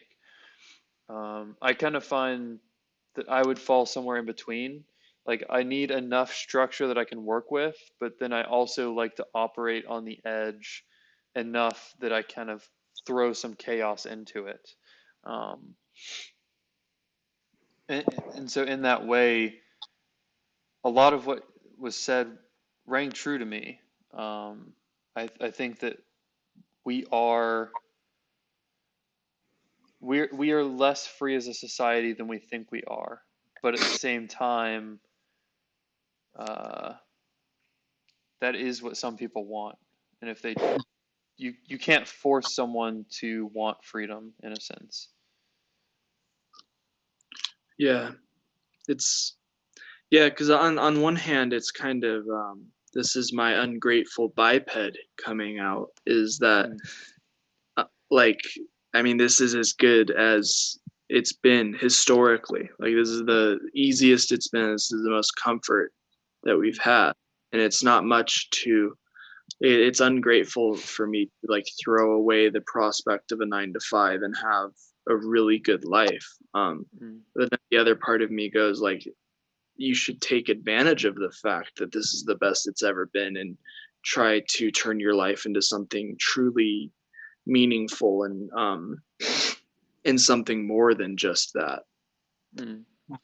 Well, Yeah. I think that's the responsibility of all individuals. It's you need to find a mode of being in which you keep the structure alive, but you introduce enough of your individuality don't that you don't begin to resent the structure for forcing you into a mode of being. Yeah. Um, so I mean, there's always a balance. I mean, you have to have a job. I mean, even if you live out in the middle of the woods and you don't pay taxes and like no one knows that you're there, you still have a job. Like you have to maintain yourself. Um, you'll never get away from having a job, even if you don't live in society. Um, the real management there is finding a job that helps society, helps yourself, helps your family, helps the people you love simultaneously. Um, Right. so um, let's see. Let's see. So we talked about the idea that man enjoys striving for the goal more than the goal itself. Um, oh, so he says with consciousness, even when all the work is done, at least one can whip oneself to feel something, and that pain is better than nothing. Um, and Beautiful stuff. that kind of ties in with the idea of like the golden pens. It's like Mhm. it's better than being bored. Right. You'd rather have pain than nothing at all. Exactly. Um, so chapter 10, I didn't really get a whole lot out of chapter 10, and that was like the whole idea of the chicken coop. I didn't understand that one, I don't think, fully. He did have a reference to a Bible quote, which I do plan to follow up on after this. But yeah. Yeah, the biggest part of the chicken coop quote was that like that chicken coop would be a mansion if man lived solely to get out of the rain. Like, once you've conquered the discomfort that nature presents, like that wasn't your sole goal. Like there's more that you need in order to be content, to overcome that strife. Yeah. Okay, yeah, so there's like an air of ingratitude there, in a sense. Yeah, I guess, yeah, that's kind of like the argument making, is that if we were rational creatures, we would be content with just having overcome nature, having food, shelter, water, and a little bit of comfort. But that's not the case whatsoever. So I guess there's a tinge of ingratitude, and the way I look at it is just the fact that we're so complex. Yeah. We just like we have this crazy brain that's both a blessing and a curse, where we can create and we take pride in destroying, and we can always imagine something better. What you can call that ingratitude, or you can call that I don't know what you would call that, the complexity of human nature. Yeah, it also plays into the idea that like you always need something to strive for, because like you said, you take the chicken, you take the hen house, to some cultures that would have been incredibly convenient, and they've been grateful for that. However, over time, whereas we lived in something worse than a hen house is, we can have a hen house, but maybe we can have a hen house with a little more room. And so it kind of just goes up the ladder. And it's like again, from an ingratitude standpoint. And also just a general striving for more. So I don't know, that's kind of where I went with it. Interesting. Yeah, and so that's about all I had. Yeah.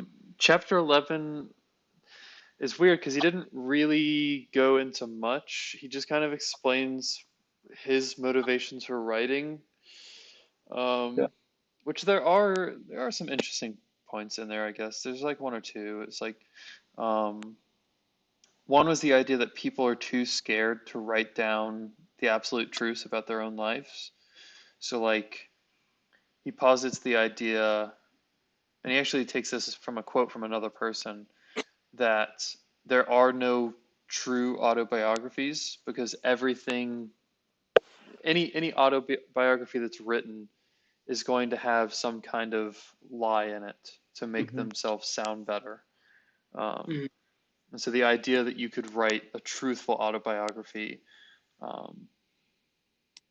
it's kind of like it's got this air of dishonesty to it. And I think that's why he also says that he doesn't want, it's not that he doesn't want people to read it, but he's not writing it for other people to read, in the hopes that without other people reading it, he will write it more honestly.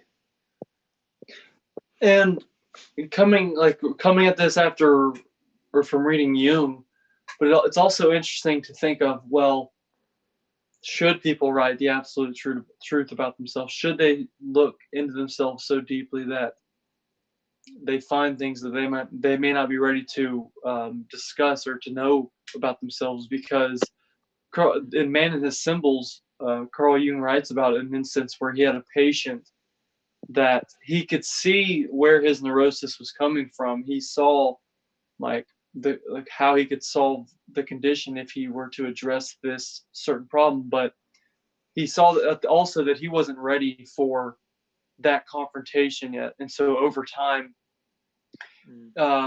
he trusted he trusted his process to help the patient.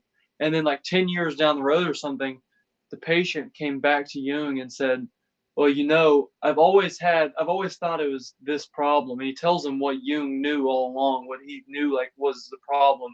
And he said, but I just trusted you to like to understand how to help me. And so he never like hashed that out with himself. He like remained ignorant in some sense. Yeah. Well, and like, yeah, it's a hard decision to make. It because he does actually in this chapter as well. He talks about the idea that there are truths that you don't feel comfortable telling anyone but your friends, but there are also truths that you don't feel comfortable telling your friends that you only would tell yourself. And then further, there are truths that you don't feel comfortable telling yourself. Yeah.